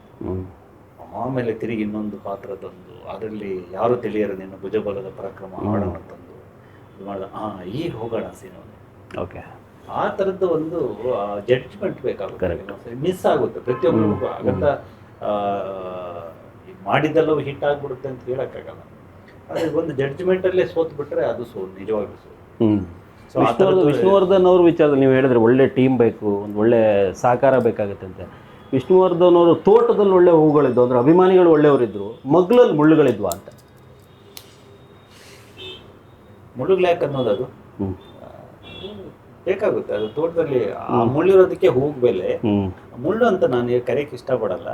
ಬಟ್ ಪ್ರತಿಯೊಬ್ಬರ ಜೀವನದಲ್ಲೂ ಕೂಡ ಆ ತರಹದ ಒಂದಷ್ಟು ನೆಗೆಟಿವ್ಸ್ ಸುತ್ತಮುತ್ತ ಇರುತ್ತೆ. ಬಟ್ ನಾವು ನೆಗೆಟಿವ್ಸ್ನ ಹೆಚ್ಚು ಇಟ್ಕೋತೀವೋ ಪಾಸಿಟಿವ್ಸ್ನ ಇಟ್ಕೋತೀವೋ ಅನ್ನೋಂಥದ್ದು ನಮ್ಮದೇ ಆಯ್ಕೆ. ಡಾಕ್ಟರ್ ವಿಷ್ಣುವರ್ಧನ್ ಅವರ ಹೆಸರಲ್ಲಿ ನನ್ನ ಪಾಲಿನ ಯಜಮಾನರ ವಿಷಯದಲ್ಲಿ ಪಾಸಿಟಿವ್ಸೇ ತುಂಬಾ ಜಾಸ್ತಿ. ಹಿತಶತ್ರುಗಳ ಸಂಖ್ಯೆ ಹೆಚ್ಚಿತ್ತು ಅಂತ. ಹಿತಶತ್ರುಗಳಲ್ಲ, ಶತ್ರುಗಳ ಸಂಖ್ಯೆನೇ ಜಾಸ್ತಿ. ಹಿತ ಪದ ಬಳಸೋದೇ ಬೇಡ, ಅದು ಶತ್ರುಗಳೇ ಜಾಸ್ತಿ ಇದೆ. ಅದನ್ನ ರಾಜಾರು ಅವರೇ ಮಗ್ಗಲ್ ಮುಳ್ಳ ಕಾಡ್ತಾ ಶತ್ರುಗಳು ಎದುರುಗಡೆ ಸೂಪರ್ ಆಗಿ ಕಾಣ್ತಿದ್ರು. ನೀನ್ ಬಾ ಹೊರಗಡೆ ಬಾ ಹೊಡಿತೀವಿ ನಾವು ಅಂತ ಕಾಯೋರು. ನೀನ್ ಸಿನಿಮಾ ಬರ್ಲಿ 80 ದಿವಸಕ್ಕೆ ಎತ್ತಿಸ್ತೀವಿ ಅಂತ ಕಾಯೋರು. ವಿಷ್ಣು ಸೇನಾ ಸಮಿತಿ ಮತ್ತೆ ನೀವು ಮೊದಲು ವಿಷ್ಣುವರ್ಧನ್ ಅವ್ರನ್ನ ಭೇಟಿಯಾಗಿರೋ ಕ್ಷಣಗಳು? ಇಲ್ಲ, 2005ರಲ್ಲಿ ನಾನು ಹೇಳಿದ್ನಲ್ಲ, ನಾನು ಒಂದು ಸೆಕ್ಯೂರಿಟಿ ಗಾರ್ಡ್ ಆಗಿ ತಂದು ಒಂದು ಗೌರ್ಮೆಂಟ್ ಇಲಾಖೆಯಲ್ಲಿ ಬಿಟ್ಬಿಟ್ರು ಅಂತ. ಅದೇ ಇಲಾಖೆಯಲ್ಲಿ ಒಂದು ಕನ್ನಡ ಸಂಘ ಇತ್ತು. ಆ ಸಂಘಕ್ಕೆ ನಾನು ಕೂಡ ಒಬ್ಬ ಸದಸ್ಯ ಆಗಿದ್ದೆ. ಕನ್ನಡದ ಹುಚ್ಚು ಇತ್ತಲ್ವ, ಸೊ ಕನ್ನಡ ಸಮಾನ ಮನಸ್ಕರು ಅಂತ ಹೇಳ್ಬಿಟ್ಟು ಅವ್ರ ಜೊತೆ ನಾನು ಸೇರ್ಕೊಂಡಿದ್ದೆ. ಸೊ ಆ ಕನ್ನಡ ಸಂಘದ ಮೂಲಕ ರಾಜ್ಯೋತ್ಸವಕ್ಕೆ ಅವರನ್ನ, ವೀರೇಂದ್ರ ಹೆಗ್ಡೆ ಅವರನ್ನ ಇಬ್ಬರನ್ನೂ ಕರೆಸಿದ್ವಿ. ವಿಷ್ಣು ಸರ್ನ ಮತ್ತೆ ವೀರೇಂದ್ರ ಹೆಗ್ಡೆ ಅವರು. ಅವತ್ತು ವಿಷ್ಣು ಸರ್ ಅವರ ಬಗ್ಗೆ ಅದೊಂದು ಅಭಿನಂದನಾ ಪತ್ರ ಓದುವಂತಹ ಕೆಲಸ ಅವರ ನನ್ನ ಮೊದಲ ಭೇಟಿನೇ ಅವ್ರ ಬಗ್ಗೆ ನಾನು ಮಾತಾಡುವಂಥದ್ದು. ನೀವು ಕೇಳ್ಕೊಂಡು ತಗೊಂಡಿದ್ದ ಅಥವಾ ನಿಮ್ಮನ್ನ ನಾನು ಅವ್ರ ಅಭಿಮಾನಿ ಅಂತ ಅವ್ರಿಗೆಲ್ಲ ಗೊತ್ತಿತ್ತಲ್ವ, ಅದರಿಂದ ಅವರೇ ಹುಡುಕಿ ನೀನೇ ಮಾತಾಡ್ಬೇಕು ಅಂತ ಕೊಟ್ಟಿದ್ರು. ನಾನು ವೇದಿಕೆ ಮೇಲೆ ಕೂತು ಅವ್ರ ಬಗ್ಗೆ ಹೇಳ್ತಾ ಕೆಲವೊಂದು ವಿಷಯಗಳನ್ನ ಹೇಳಿದಾಗ ಅವರು ಕಣ್ಣು ಹೊಡೆದಿದ್ದು ಬಹಳ ಖುಷಿ ಆಯ್ತು. ಇಡೀ ಸಭೆ ಚಪ್ಪಾಳೆ ಹೊಡೆದು ಸಂಭ್ರಮಿಸಿತ್ತು. ಇವ್ರು ಹಿಂಗೆ ನೋಡಿ ಹಿಂಗೆ ಕಂಡುಬಿಡೋದು ನನ್ನ. ಆ ಸಂಘದ ಸಭೆಯಲ್ಲಿ ನಾನು ಅವರ ಮೊದಲ ಭೇಟಿನೇ ಆಗಿತ್ತು. ಒಂಥರ ಅವ್ರ ಬಗ್ಗೆ ನಾನು ಓದುವಂಥದ್ದು, ಅವ್ರನ್ನ ಕಣ್ಣು ಹೊಡಿಯುವಂಥದ್ದು, ಜನ ಚಪ್ಪಾಳೆ ಹೊಡಿಯುವಂಥದ್ದು. ಅದಾದ್ಮೇಲೆ 3-4 ಸಾರಿ ಭೇಟಿ ಆಗಿದೆ. ಅವರಲ್ಲಿ ಸ್ನೇಹಲೋಕ ಕ್ರಿಕೆಟ್ ಟೂರ್ನಿಮೆಂಟ್ ಮಾಡ್ತಾ ಇದ್ರು, ಅಲ್ಲಿ ಹೋಗ್ತಾ ಇದ್ದೆ. ಅಲ್ಲಿ ಆನಂದ ಮೂರ್ತಿ ಅಂತ ಹೇಳ್ಬಿಟ್ಟು ರಾಜ್ಕುಮಾರ್ ಅಭಿಮಾನಿಗಳ ಸಂಘದವರು, ಅವ್ರು ನನ್ನ ಕರ್ಕೊಂಡು ವಿಷ್ಣು ಸರ್ನ ಭೇಟಿ ಮಾಡ್ಸಕ್ ಹೋಗೋರು. ಅಲ್ಲೆಲ್ಲ ನಾವು ಮಾತಾಡ್ತಾ ಇದ್ವಿ. ಕೆಲವೊಂದು ವಿಷಯಗಳೆಲ್ಲ ನಾನು ಅವ್ರ ಹತ್ರ ಹೇಳಿದ್ದೆ, ನಿಮ್ಮ ಜೊತೆ ಸಿನಿಮಾ ಮಾಡಬೇಕು ಅಂತ ಹೇಳಿದ್ದೆ, ನಿರ್ಮಾಣ ಮಾಡ್ತೀನಿ ಅಂತ. ಅವರು ಸ್ವಲ್ಪ ನೀನು ನನ್ನ ಜೊತೆ ಅಂತ ಹೇಳಿದ್ರು. ಯಾಕಂದ್ರೆ ಅವ್ರಿಗೆ ಗೊತ್ತಿತ್ತ ಅಂತ ಗೊತ್ತಿಲ್ಲ ನನಗೆ. ಸೊ ಬಟ್ ಸಿನಿಮಾ ಮಾಡಲೇಬೇಕು ಅಂತ ನಾನು ದುಡಿತಾ ಇದ್ದೆ. ಒಂದ್ಸಲಿ ಅವರು 2000 ಇದೆಲ್ಲಾಗಿದೆ 2005 ಅಥವಾ 6 ಸುಮಾರಿಗೆ, ಅದಾಗಿ 3 ವರ್ಷಕ್ಕೆ ಅವ್ರು ತೀರೋಗ್ಬಿಟ್ರು. ನನಗೆ ನನ್ನ ತಾಯಿ ಹೋದಾಗ ಎಷ್ಟು ದುಃಖ ಆಗಿತ್ತು. ಒಂದು ಅಂಧಕಾರ ಸೃಷ್ಟಿಯಾಗಿತ್ತಲ್ಲ, ಶೂನ್ಯ ಭಾವ ಸೇಮ್ ಸೃಷ್ಟಿಯಾಗೋದು. ಇಷ್ಟು ದಿವಸ ನಾನು ದುಡಿತಾ ಇದ್ದಿದ್ದು ಬಡತನ ಗೆಲ್ಲಬೇಕು ಅಂತ. ಅಷ್ಟೊತ್ತಿಗೆ 2008-9ಗೆ ಬಡತನ ಗೆದ್ದಾಗಿತ್ತು. ನಾನು ಲಕ್ಷ ದುಡಿಯೋಕ್ಕೆ ಶುರುವಾಗಿದ್ದೆ ನಾನು. ಸೊ ಅಲ್ಲಿಂದ ಆಚೆಗೆ ನಾನು ದುಡಿತಾ ಇದ್ದಿದ್ದು ವಿಷ್ಣುವರ್ಧನ್ ಅವ್ರ ಜೊತೆ ಸಿನಿಮಾ ಮಾಡಬೇಕು ಅಂತ. ಇನ್ಮೇಲೆ ಏನಕ್ಕೆ ದುಡಿಬೇಕು ನಾನು, ಯಾರಿಗೋಸ್ಕರ ದುಡಿಬೇಕು ಅಂತ ಹೇಳ್ಬಿಟ್ಟು. ಎಂಥ ಕತ್ತಲೆ ಅಂತಂದ್ರೆ ಅದನ್ನ ಊಹೆ ಮಾಡ್ಕೊಳಕ್ಕೂ ಸಾಧ್ಯ ಇಲ್ಲ. ಏನಕ್ಕಿದು, ನಾನು ಯಾಕೆ, ನಾನೇನು ತಪ್ಪು ಮಾಡಿದೆ, ಈ ಥರದ್ದೊಂದು ಡೈಲಾಮಾದಲ್ಲಿ ಇದ್ಬಿಟ್ಟೆ. ಆ ಡೈಲಾಮಾದಲ್ಲಿ 2009ರಲ್ಲಿ ಅವ್ರು ತೀರ್ಕೊಂಡ್ರು. 2010 ಪೂರ್ತಿ ನಂದು ಒಂಥರ ಡಿಪ್ರೆಷನ್ನು. ಬಟ್ ನನಗೊಂದು ನಿರೀಕ್ಷೆ ಇದೇನಂದರೆ, ಡಾಕ್ಟರ್ ವಿಷ್ಣುವರ್ಧನ್ ಅವರ ಅಭಿಮಾನಿಗಳು ಇಡೀ ರಾಜ್ಯದಲ್ಲೆಲ್ಲ ಕಡೆ ಇದ್ದಾರೆ. ಅವರೆಲ್ಲರೂ ಇವರ ಹೆಸರಲ್ಲಿ ಭಾಳ ದೊಡ್ಡ ದೊಡ್ಡ ಕೆಲಸಗಳನ್ನು ಮಾಡ್ತಾರೆ. ಸೊ ಇವರಿಗೆ ಸಿಗಬೇಕಾದಂಥ ಕರ್ನಾಟಕ ರತ್ನಕ್ಕೆ ದೊಡ್ಡ ಹೋರಾಟಗಳಾಗ್ತವೆ. ಇವರ ಹೆಸರಲ್ಲಿ ಒಂದು ಭವ್ಯವಾದ ಸ್ಮಾರಕ ಆಗುತ್ತೆ. ಸೊ ಇವರ ಪುಸ್ತಕದಲ್ಲಿ ಇವರ ಪಾಠ ಬರುತ್ತೆ. ಈ ಥರದ್ದೆಲ್ಲ ನನ್ನ ನಿರೀಕ್ಷೆ. ಆದರೆ 1 ವರ್ಷ ಆದರೂ ಕೂಡ ಏನೂ ಆಗಲಿಲ್ಲ. ಆಗ ನಾನು ಏನಾದ್ರು ಇರಲಿ ಅಂತ ಹೇಳ್ಬಿಟ್ಟು 2011ರಲ್ಲಿ ಒಂದು ಕ್ಯಾಲೆಂಡರ್ ಮಾಡಿದೆ, ಕೋಟಿಗೊಬ್ಬ ಅಂತ ಹೆಸರಿಟ್ಟು. ಆ ಕ್ಯಾಲೆಂಡರು ಮಾಡಿ ಭಾರತಿ ಮೇಡಮು ಮತ್ತು ಅನಂತಕುಮಾರ್ ಅವರು ತೀರೋಗ್ಬಿಟ್ರು. ಭಾಳ ದೊಡ್ಡ ವ್ಯಕ್ತಿ. ಇವತ್ತಿದ್ದರೆ ಈ ದೇಶದ ಭಾಳ ದೊಡ್ಡ ನಾಯಕರಾಗಿರ್ತಾ ಇದ್ರು. ಸೊ ನಿಮಗೆ ಗೊತ್ತಿರಬೇಕು, ಅನಂತಕುಮಾರ್ ಯಡಿಯೂರಪ್ಪ ಅವರು ಅನಂತಕುಮಾರ್ BJPಯನ್ನು ಕಟ್ಟಿದವರು.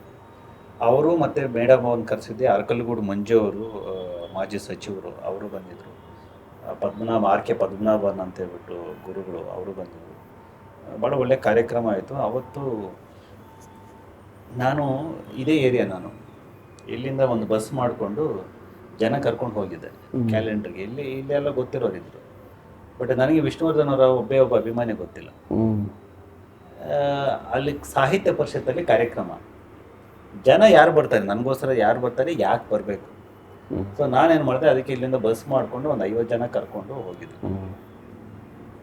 ಅಲ್ಲಿ ಹೋಗಿ ಬಸ್ ಇಳಿತೀವಿ, ಸ್ವರಾಜ್ ಮಾಜ್ದಾ ಅಂತ ಹೇಳ್ಬಿಟ್ಟು ಒಂದು ಬಸ್ ಇಳಿದ್ವಿ. ಬೈಕ್ಗಳೆಲ್ಲ ಇಳಿದ್ಬಿಟ್ಟು ನಾನು ಸಾಹಿತ್ಯ ಪರಿಷತ್ ಎಂಟ್ರಿ ಕೊಡ್ತೇನೆ. ಹೀಗೆ ಅಲ್ಲಿ ಆಗಲೇ ಒಂದು 200-300 ಜನ ಇದ್ದಾರೆ. ನಾನು ಇಳಿದ ತಕ್ಷಣವೇ ಎಲ್ಲರೂ ಕೂಡ ಇವನೇ ಕಣೋ ಅಂತ ಈಗ ನನ್ನ ಶುರು ಮಾಡ್ತಾಯಿದ್ದಾರೆ.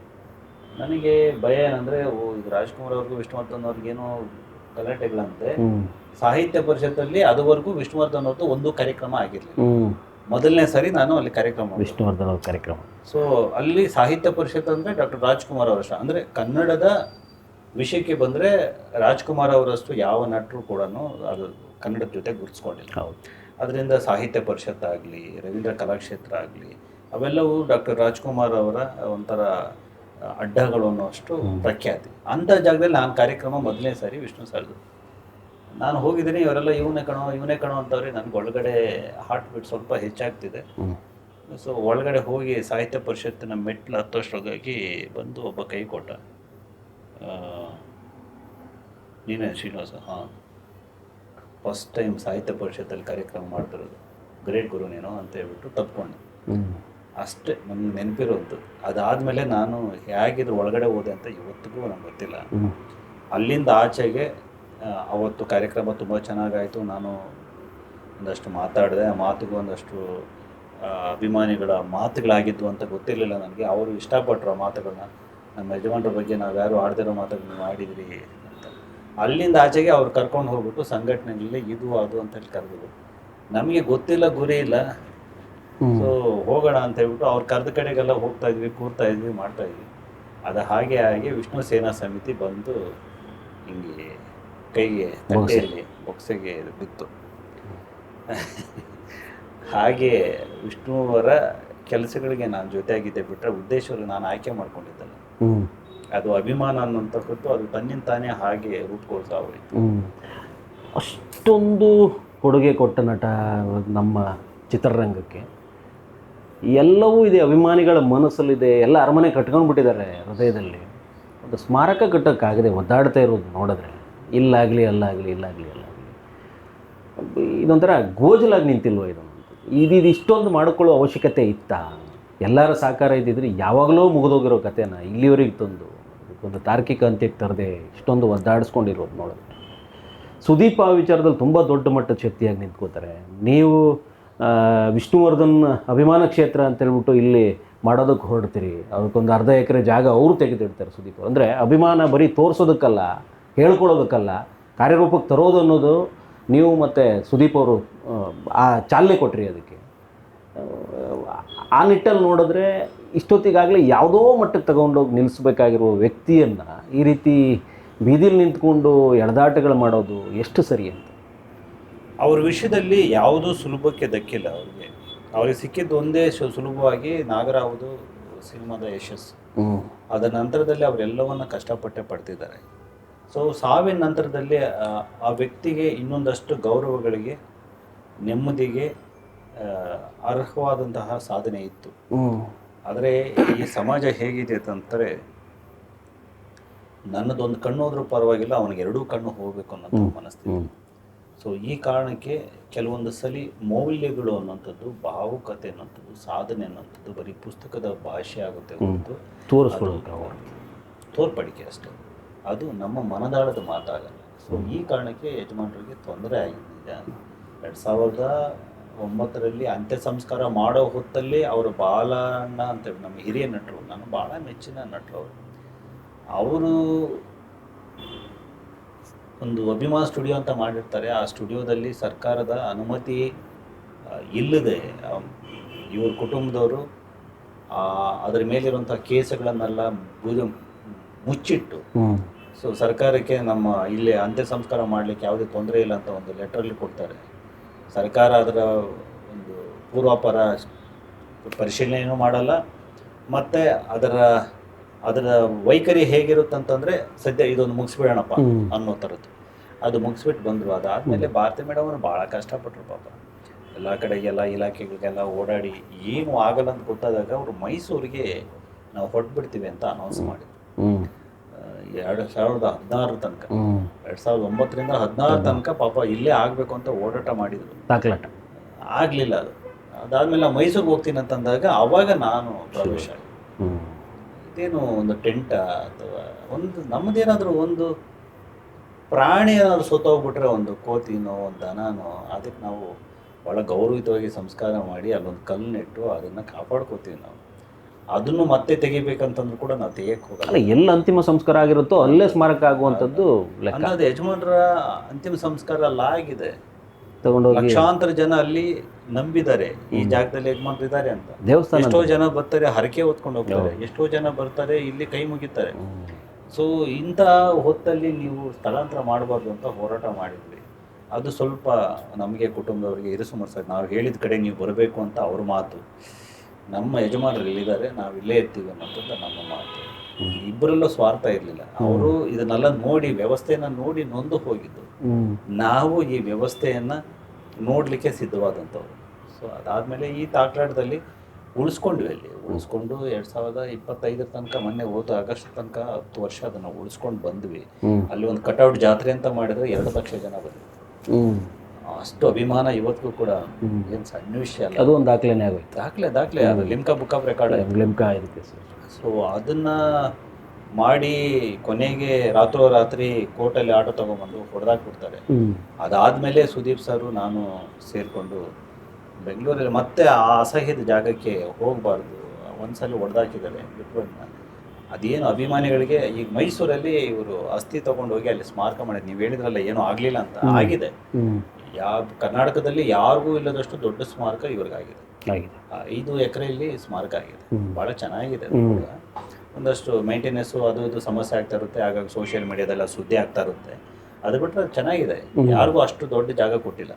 ಇವ್ರು ಸಿಕ್ಕಿದೆ, ತಡವಾಗಿ ಸಿಕ್ಕಿದೆ, ಬಟ್ ಚೆನ್ನಾಗೇ ಸಿಕ್ಕಿದೆ. ಬೆಂಗಳೂರಲ್ಲಿ ಸಿಕ್ಕಿಲ್ವಲ್ಲ? ಅದೇ ಬೆಂಗಳೂರಲ್ಲ ಬೇಕೇ ಬೇಕಾಗಿತ್ತು, ಅದು ಅಂತಿಮ ಸಂಸ್ಕಾರ ಅದು ಎಲ್ಲರೂ ಬೆಂಗಳೂರಲ್ಲಿ ಇದ್ದಾರೆ, ನಮ್ಮವರು ಬೆಂಗಳೂರಲ್ಲಿ ಇರಬೇಕು. ನಾವು ನೋಡಿ, ಹುಬ್ಬಳ್ಳಿ, ಧಾರವಾಡ, ಬೀದರು, ಬಳ್ಳಾರಿ, ಚಿತ್ರದುರ್ಗ ಇವರೆಲ್ಲ ಬೆಂಗಳೂರಿಗೆ ಬರ್ತಾರೆ. ಬೆಂಗಳೂರಿಗೆ ಬಂದ್ರೆ ಇಲ್ಲಿ ಎಲ್ಲಾ ನಟರು ಸಿಗ್ತಾರೆ, ಜೀವಂತ ಇರೋರು ಇಲ್ಲದೆ ಇರೋರು ಎಲ್ಲರೂ ಸಿಗ್ತಾರೆ. ಆದ್ರೆ ವಿಷ್ಣುವರ್ಧನ್ ನೋಡ್ಬೇಕಾದ್ರೆ ಮತ್ತೆ ಇಲ್ಲಿಂದ 200 ಕಿಲೋಮೀಟರ್ ಮೈಸೂರು ಹೋಗ್ಬೇಕು. ಅದು ನನಗೆ ಹಿಂಸೆ ಆಯಿತು. ಅದಕ್ಕೆ ಸುದೀಪ್ ಸರ್ ಹತ್ರ ಈ ವಿಷಯನ ಹೇಳಿದಾಗ ಅವರು ಜಮೀನ ವ್ಯವಸ್ಥೆ ನಾನು ಮಾಡಿಸ್ಕೊಡ್ತೀನಿ, ಉಳಿದಿದ್ದು ನೀನು ನೋಡೋ. ಸೊ ಒಂದು 30 ಕೋಟಿ ಪ್ರಾಜೆಕ್ಟ್ ಅದು. ನೀವೊಬ್ಬ ಅಪ್ಪಟ ಅಭಿಮಾನಿಯಾಗಿ ವಿಷ್ಣುವರ್ಧನ್ ಅವರ ಅಪ್ರತಿಮ ಸಾಧಕ, ವೈಯಕ್ತಿಕ ಬದುಕಲ್ಲೆಲ್ಲೋ ಒಂದು ಕಡೆ ಸೋತ್ರ ವಿಷ್ಣುವರ್ಧನ್ ಅವರು. ಇಲ್ಲ, ವೈಯಕ್ತಿಕ ಬದುಕು ತುಂಬ ಚೆನ್ನಾಗಿದೆಯಲ್ಲ? ಚೆನ್ನಾಗಿದೆ, ತುಂಬ ಚೆನ್ನಾಗಿದೆ. ಸಮಸ್ಯೆ ಏನು ಸಮಸ್ಯೆ ಇಲ್ಲ, ಆರಾಮಾಗಿದ್ದಾರೆ. ಅಷ್ಟು ಸೂಪರ್ ಸ್ಟಾರ್ ಪತ್ನಿ, ಇಬ್ಬರು ಮುದ್ದಾದ ಮಕ್ಕಳು, ಒಬ್ಬ ಸುಂದರವಾದಂಥ ಪ್ರತಿಭಾವಂತ ಅಳಿಯ. ಚೆನ್ನಾಗಿತ್ತು, ಬದುಕು ಚೆನ್ನಾಗಿದೆ. ಅಮ್ಮ ಎಲ್ಲರ ಜೊತೆಗೆ ತುಂಬ ಚೆನ್ನಾಗಿದೆ, ತೊಂದರೆ ಇಲ್ಲ ಅವ್ರಿಗೆ. ಓಕೆ. ಬಟ್ ಗಾಳಿ ಸುದ್ದಿಗಳು, ಸಾಧನೆ ಸುತ್ತಮುತ್ತ ಬಂದಂತಹ ಪ್ರೆಷರು ಮತ್ತೆ ಹಿಂಸೆ ಅವೆಲ್ಲ ಸ್ವಲ್ಪ ಕಾರ್ಯಕ್ಷೇತ್ರದಲ್ಲಿ ಸ್ವಲ್ಪ ಬದಲಾವಣೆಗಳಿದ್ದು, ಬೆಳವಣಿಗೆಗಳಾದವು. ಕಷ್ಟನೇ. ಬರೀ ಇಡೀ ಭಾರತದಲ್ಲಿ ಯಾವ ನಟನಿಗೂ ಆಗಿರೋಷ್ಟು ನೋವುಗಳು, ಅವಮಾನಗಳು ಇವತ್ತಾಗಿದ್ದಾರೆ. ಸೊ ಅದು ಏನು ಮಾಡೋಕ್ಕಾಗಲ್ಲ. ಬಟ್ ವೈಯಕ್ತಿಕ ಬದುಕು ತುಂಬ ಚೆನ್ನಾಗಿದೆ. ಓಕೆ, ಸುದೀಪ್ ಅವ್ರ ಬಗ್ಗೆ ಮಾತಾಡ್ತಾ ಇದ್ವಿ. ಸುದೀಪ್ ಅವರ ವಿಚಾರ ಬಂದಾಗ 2023, 22, 23 ಅನಿಸುತ್ತೆ, ಒಬ್ಬ ನಿರ್ಮಾಪಕ ಇವ್ರ ಮೇಲ್ಗಡೆ 9 ಕೋಟಿಯ ಆರೋಪ ಮಾಡ್ತಾರೆ. ಆ ಟೈಮಲ್ಲಿ ನೀವೊಂದು ಅವ್ರ ಪರವಾದ ನಿಲುವನ್ನು ತುಂಬ ಚೆನ್ನಾಗಿ ತಿಳಿತೀರಿ. ಮನಸ್ಸಾಕ್ಷಿ ಗೊತ್ತಿರುತ್ತೆ, ನಾನು 9 ಕೋಟಿ ಕೊಟ್ಟಿದ್ದೀನಿ ಅಂತ ಆ ನಿರ್ಮಾಪಕ ಸುದೀಪ್ ಮೇಲೆ ಆರೋಪ ಮಾಡ್ತಾರೆ. ನಿಮ್ಮ ಹತ್ರ ಏನೂ ಇರಲ್ಲ, ಮನಸ್ಸಾಕ್ಷಿ ಮಾತ್ರ ಇರುತ್ತೆ ಅನ್ನುವಂಥ ನಿಟ್ಟಲ್ಲಿ ಮಾತಾಡ್ತಾರೆ. ನೀವು ಅದಕ್ಕೆ ಒಂದು ಲೇಖನನೇ ಬರೀತೀರಿ ಯಾವುದೋ ಒಂದು ಪತ್ರಿಕೆಗೆ. ಈ ಮನಸ್ಸಾಕ್ಷಿ, ವನಜಾಕ್ಷಿ, ಮೀನಾಕ್ಷಿನೆಲ್ಲ ಇಟ್ಕೊಂಡು ಚಿತ್ರರಂಗಕ್ಕೆ ಚಿತ್ರ ಮಾಡೋದಕ್ಕೆ ಬರ್ತಾರಲ್ಲ ಅಂತ ಒಂದು ಸ್ಟೇಟ್ಮೆಂಟ್ ಕೊಡ್ತೀರಿ.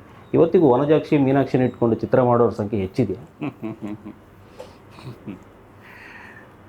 ಕನ್ನಡ ಚಿತ್ರರಂಗದ ಭಾಳ ದೊಡ್ಡ ಸಮಸ್ಯೆ ವೃತ್ತಿಪರತೆ, ಪ್ರೊಫೆಷನಲಿಸಮ್. ಅದನ್ನು ನಾನು ಎಲ್ಲಿ ಬೇಕಾದ್ರೂ ಹೇಳ್ತೀನಿ. ಇವತ್ತು ಕೂಡ ನಮ್ಮ ಚಿತ್ರರಂಗ ಹಾಗೆ ಇರುವಂಥದ್ದು. ಯಾವುದೋ ಒಂದು 2-3 ಸಂಸ್ಥೆಗಳು ಈಗ ಆ ಪ್ರೊಫೆಷನಲಿಸಮನ್ನು ಒಪ್ಕೊಂಡಿದ್ದಾವೆ ಬಿಟ್ಟರೆ ಬಹುತೇಕರು ಇವಾಗೂ ಕೂಡ ಬಾಯಿ ಮಾತಲ್ಲಿ ಕೆಲಸ ಮಾಡ್ಕೊಂಡು ಹೋಗ್ತಾರೆ. ಸಮಸ್ಯೆ ಆದರೆ ಹೀಗೆ ಬೀದಿಗೆ ಬರ್ತಾರೆ. ಸೊ ಸುದೀಪ್ ಅವರಂತಹ ಒಬ್ಬ ಮೇರು ನಟ ಕನ್ನಡ ಚಿತ್ರರಂಗದ ಹಿರಿಮೆಯನ್ನ, ಇಂಥ ಒಬ್ಬ ಪ್ರತಿಭಾವಂತ ಇಂಡಸ್ಟ್ರಿ ಇದು ಅನ್ನೋದನ್ನ ರಾಷ್ಟ್ರ ಮಟ್ಟದಲ್ಲಿ ತಿಳಿಸುವಂಥವ್ರು ಸುದೀಪ್ ಅವರು. ಅಂತಹ ಒಬ್ಬ ಸುದೀಪ್ ಅವರ ಬಗ್ಗೆ ನೀವೇನಾದ್ರು ಅಲಿಗೇಷನ್ ಮಾಡಬೇಕಾದ್ರೆ ನೀವು ಕನ್ನಡವನ್ನು ರಾಷ್ಟ್ರ ಮಟ್ಟದಲ್ಲಿ ತೆರೆದಿಡ್ತಾ ಇದ್ದೀರಿ, ಕನ್ನಡ ಇಂಡಸ್ಟ್ರಿಯ ಲೋಪದೋಷಗಳನ್ನೆಲ್ಲ ತೆರೆದಿಡ್ತಾ ಇದ್ದೀರಿ. ಸೊ ನನ್ನ ಪಾಯಿಂಟ್ ಅದಾಗಿತ್ತು. ನೀವು ಸುದೀಪ್ ಅವ್ರನ್ನ ಟಾರ್ಗೆಟ್ ಮಾಡೋಕೆ ಮುಖಾಂತರ ನಿಮ್ಮ ವೈಯಕ್ತಿಕ ದ್ವೇಷಗಳು. ಮತ್ತು ಇವತ್ತೇನು ಸಮಸ್ಯೆ ಆಗುತ್ತೆ, ಈಗ ನಾನು ನೀವು ಹೀಗಿದ್ದೀವಿ, ಇನ್ನು 10 ವರ್ಷದಲ್ಲಿ ನಾನು ಮುಂದಕ್ಕೆ ಹೋಗಿ ನೀವು ಹೀಗೆ ಇದ್ದೀರಿ, ಅಥವಾ ನೀವು ಮುಂದಕ್ಕೆ ಹೋಗಿ ನಾನು ಹೇಗಿದ್ದೀನಿ ಅಂತಂದರೆ ಅದು ನಿಮಗೂ ನನಗೂ ಸಮಸ್ಯೆ ಆಗಬಾರ್ದು.